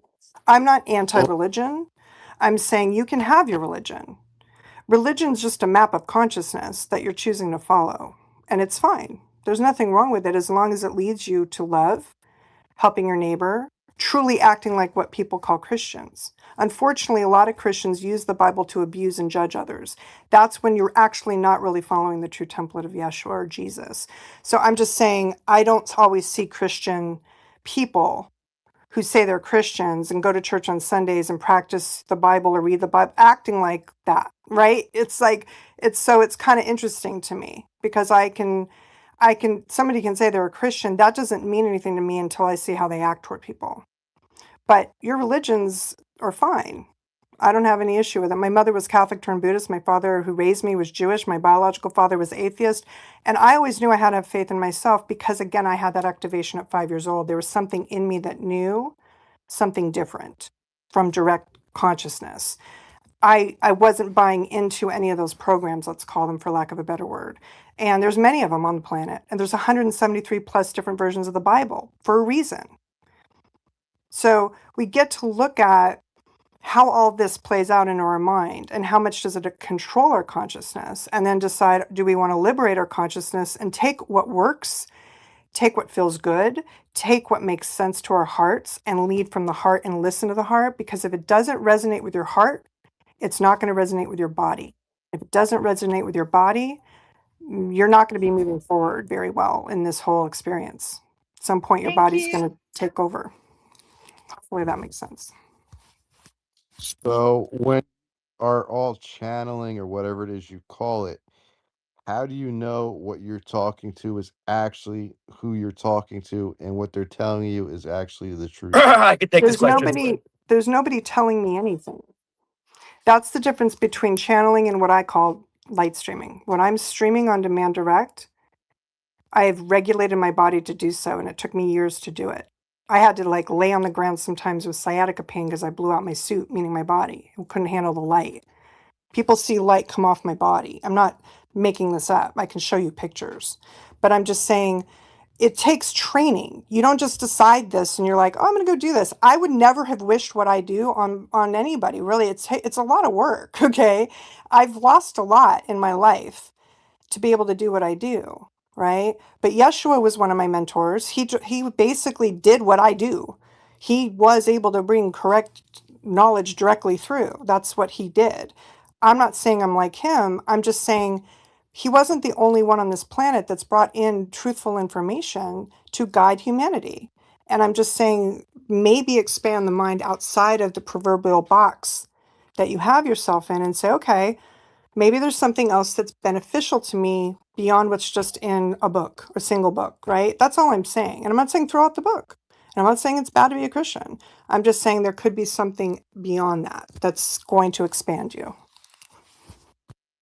Well, I think that's a misconception about Christians.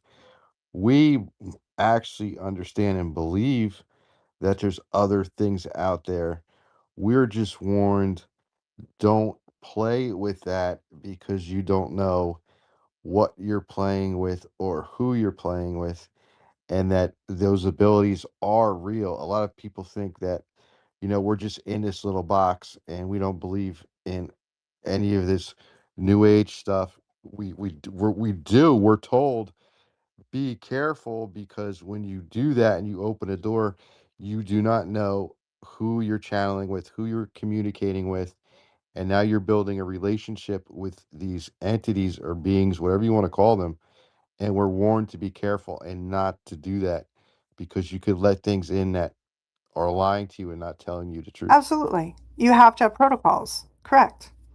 And if you have proper protocols, it's absolutely okay to connect. I mean, I just finished telling you I converse with Jesus or Yeshua, right?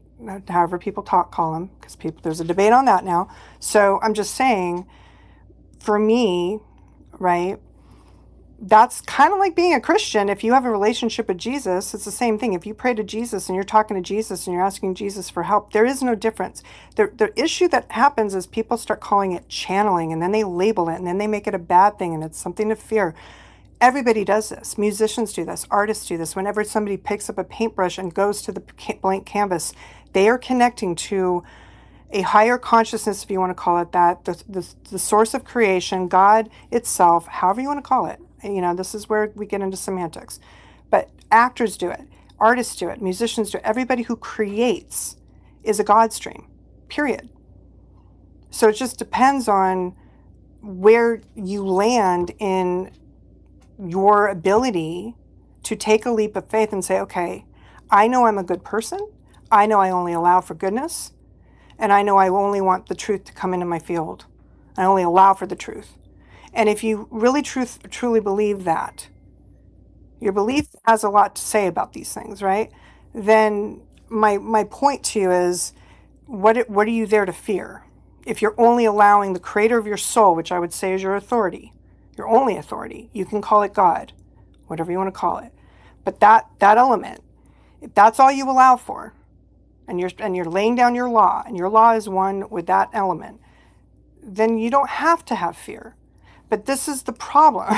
You have these books and everything else out there, not just the Bible, other things too. Oh, you got to be careful, you're going to get screwed.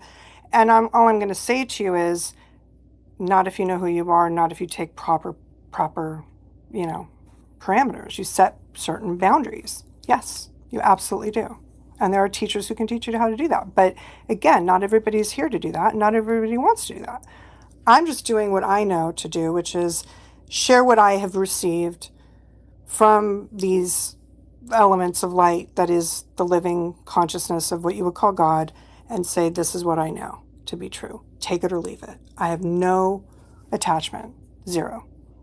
Do with it what you will. And if it works for you, great. And if it doesn't, okay, I don't care. It's fine. I'm just trying to offer the help that I can. Thanks. Thank you, Stephanie. Fringe, do you have anything? Oh, Mav, you don't want to go to Fringe right now. It's I not your want to go to time. Fringe. I definitely want to hear what you have to say, Fringe. All right, yeah. So everyone wants to hear what Fringe has to say.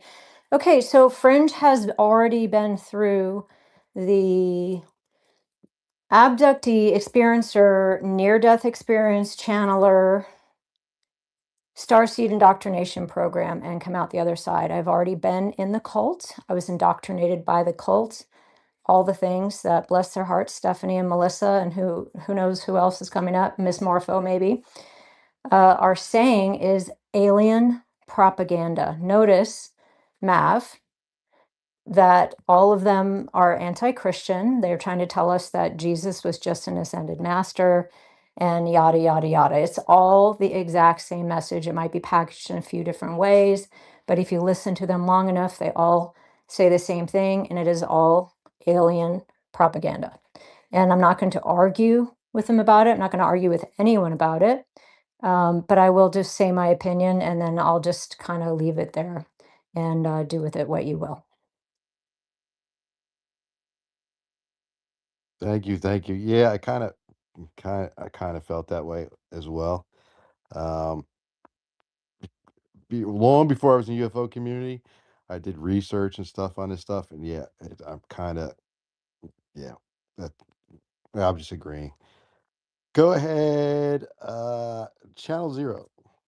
Hey, what's going on, man? Dad, I came up here because Daz is a long time a friend from Clubhouse times. This is early 2020, 2021. I mean, late 2020, early 2021.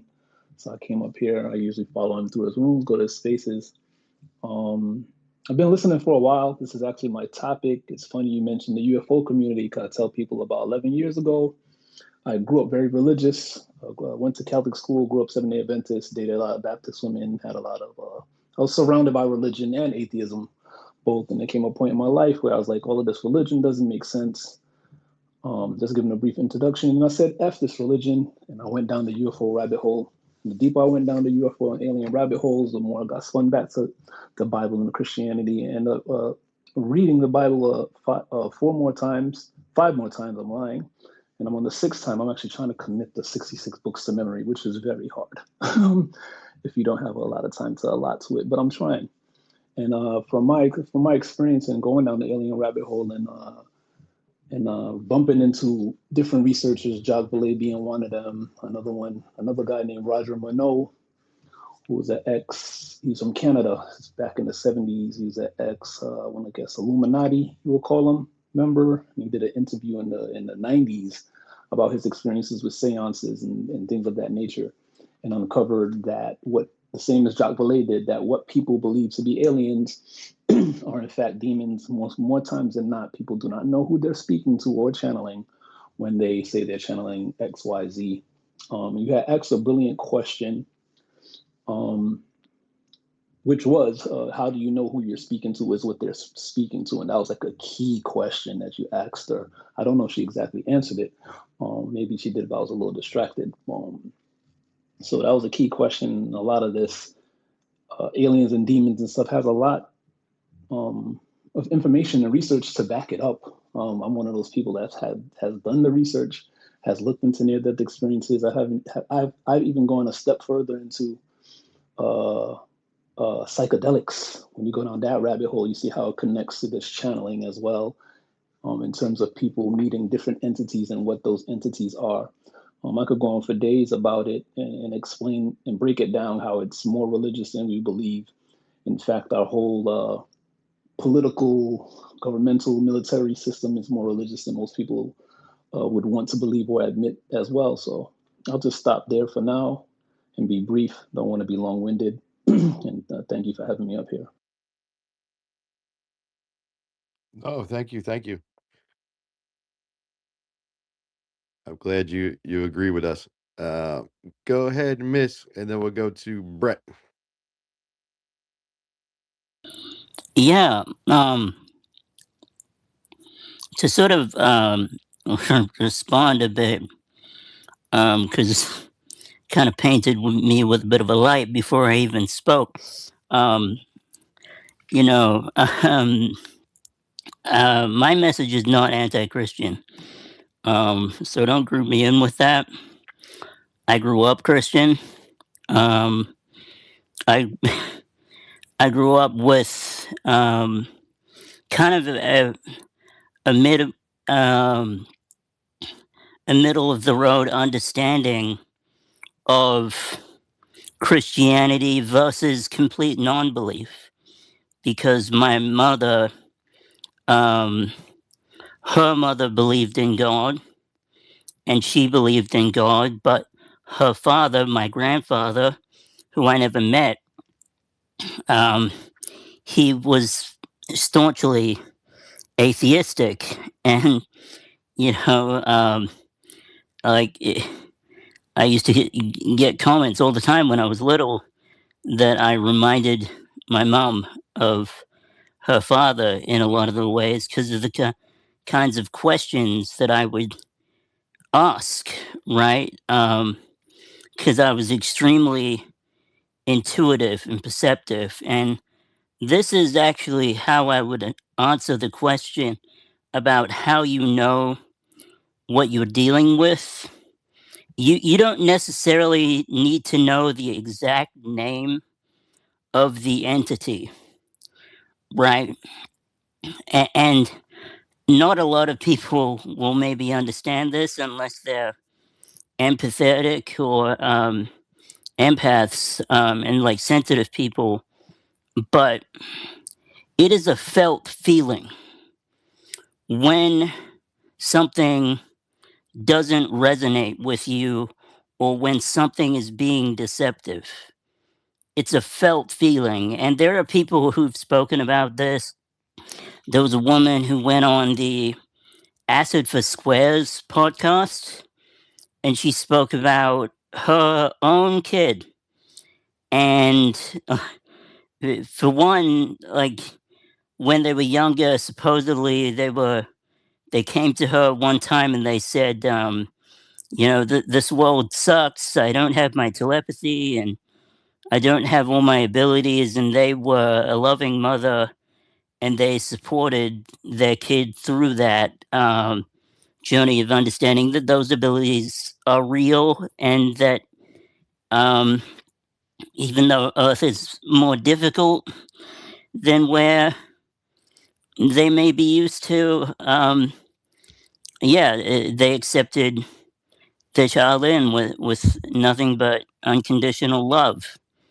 But the other thing that this kid did is they had a encounter with like a being or something, and the mother has also had experiences with beings, and that felt feeling came through, because the kid said it wants me to believe it is kind. That is a very different thing than the being is kind. There's an added layer there that shouldn't be there if it wasn't deceptive. There's an entirely other perception filter like that is trying to be placed over the person,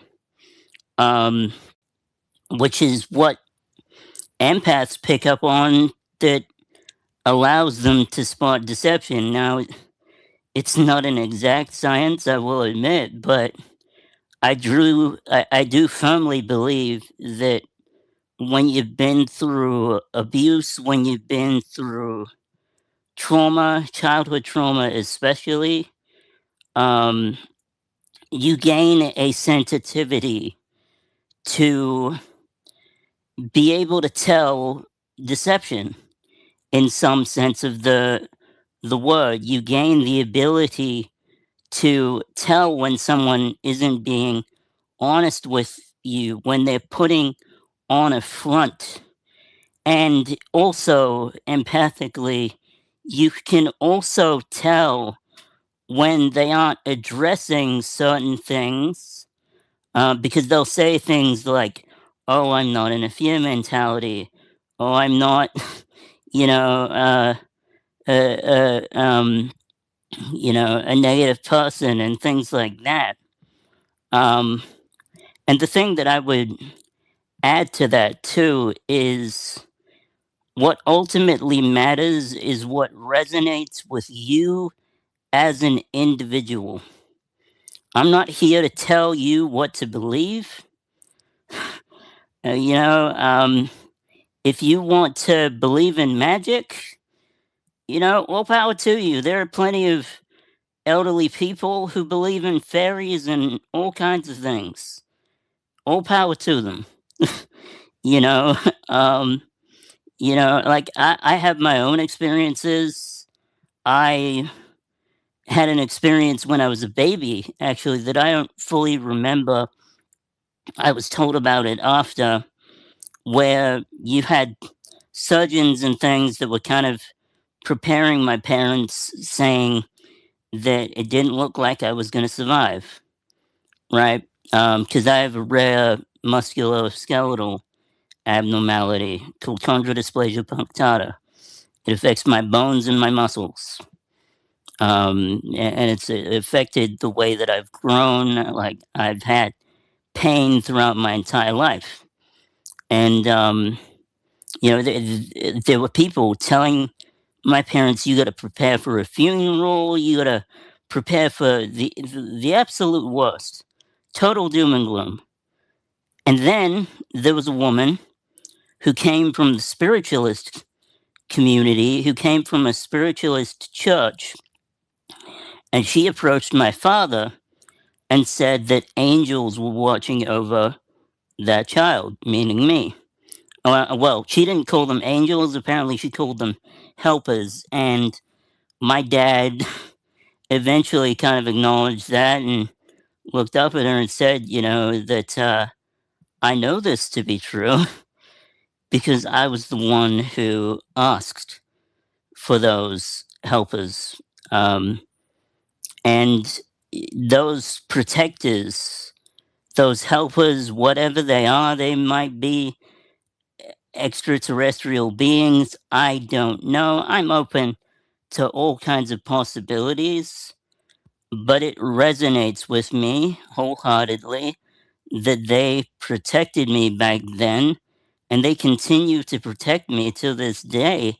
I've had other psychics that don't even know who I am who just suddenly blurt out, "Oh, you're protected." Like, you need to know that. I need to tell you that. And it's like, I know, you know. So, I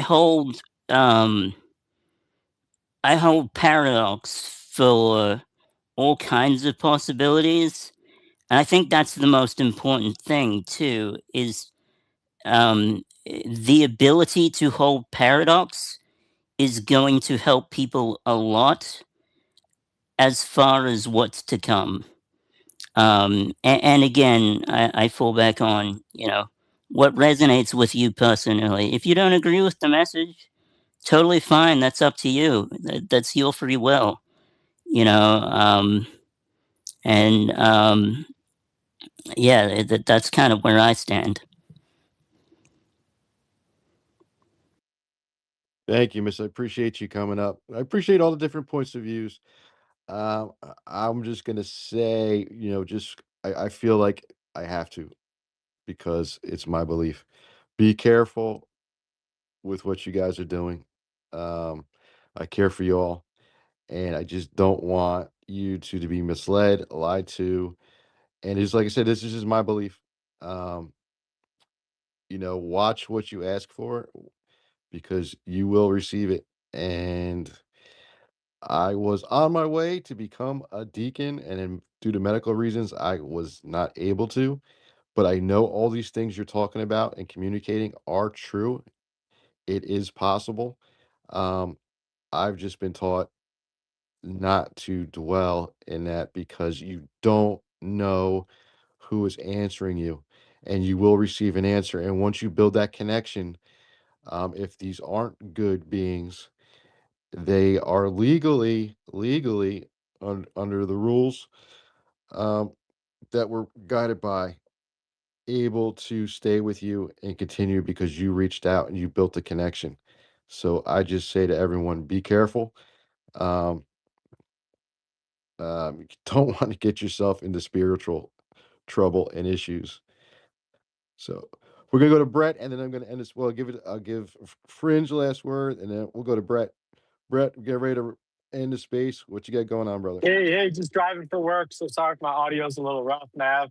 But great space as always, man. Like I came in kind of late to the space, but it's great hearing like all the different perspectives and stuff.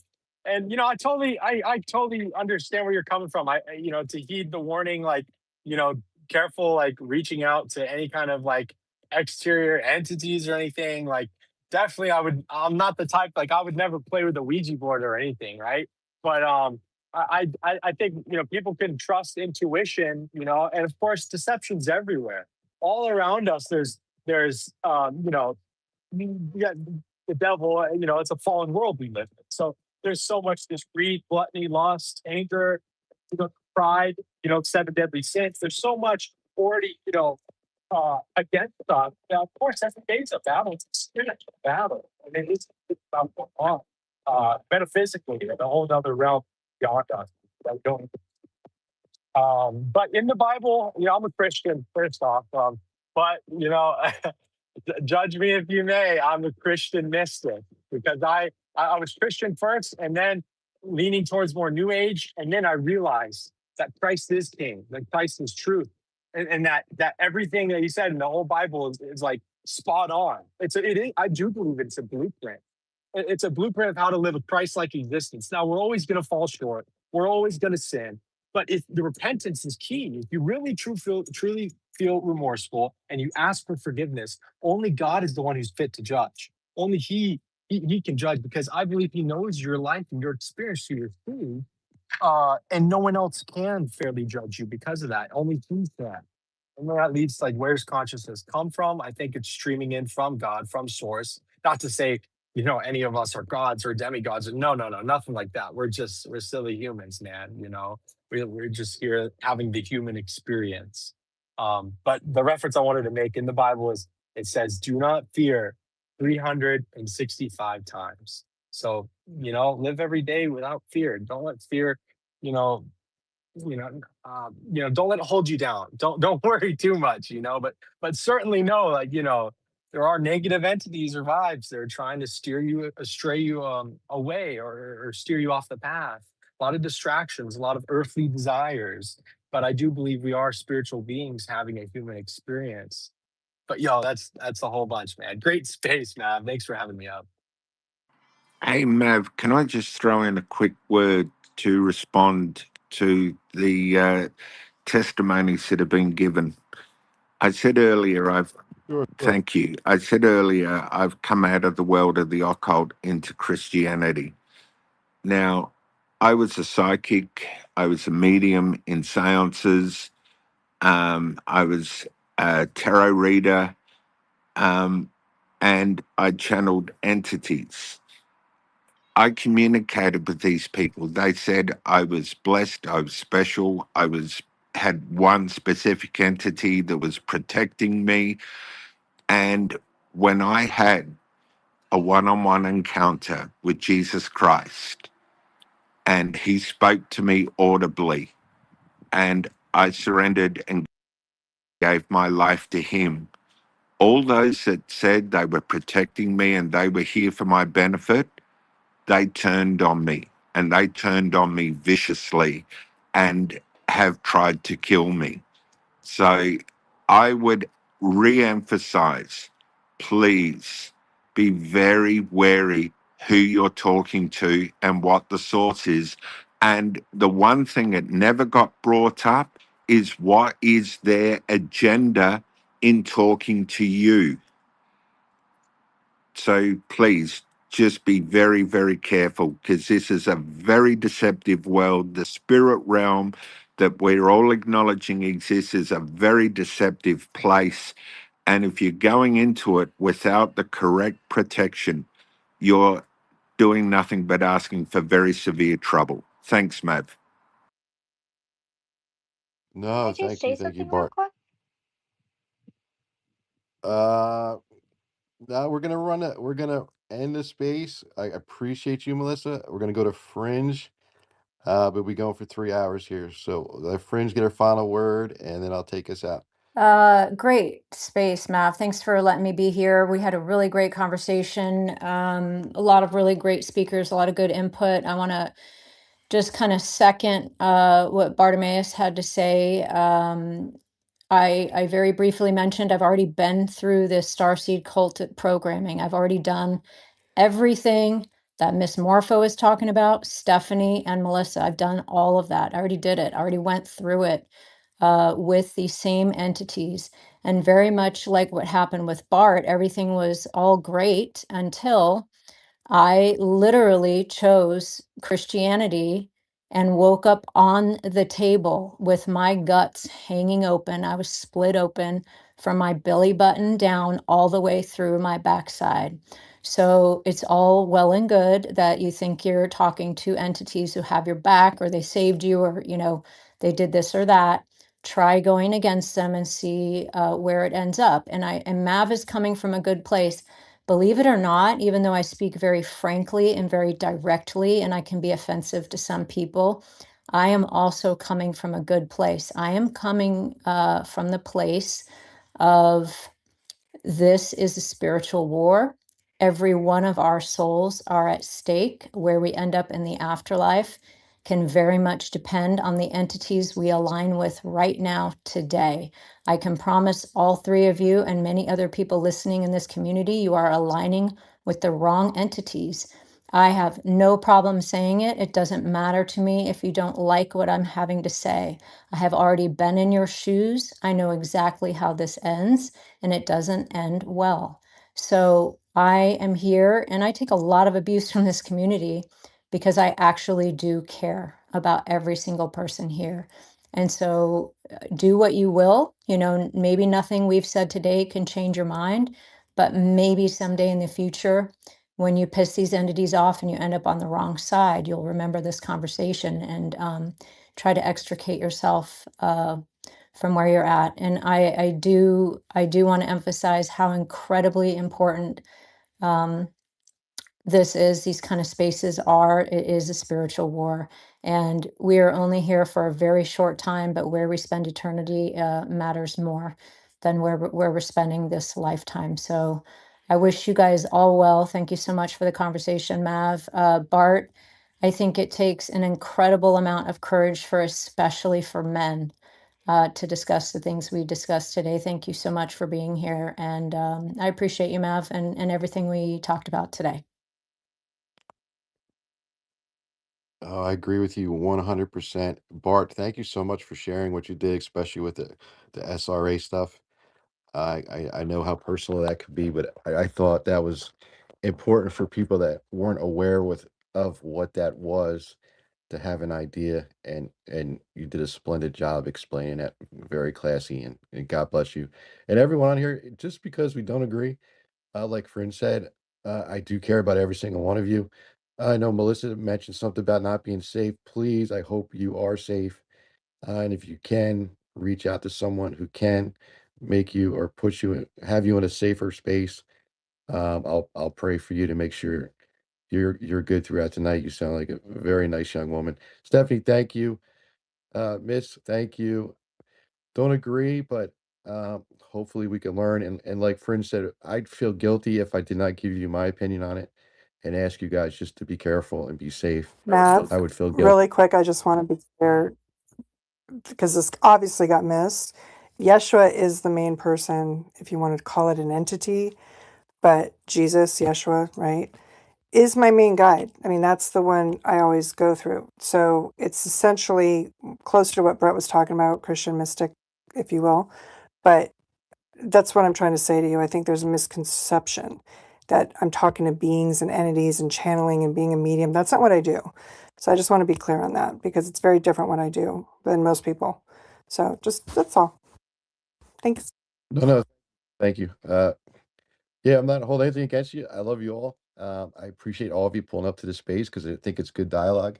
And no matter where we landed tonight on this issue, one thing is perfectly clear. Humanity is asking the questions today that previous generations rarely discussed openly. And whether you approach this through faith, science, history, or your personal experience, the search for truth continues. Tonight isn't about having all the answers because we don't have them. None of us do.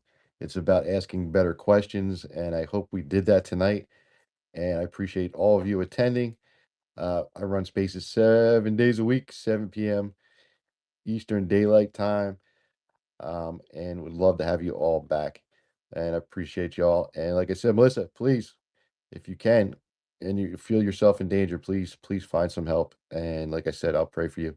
And thank you, everybody else. And Fringe, thank you, Pop. Thanks for co-hosting.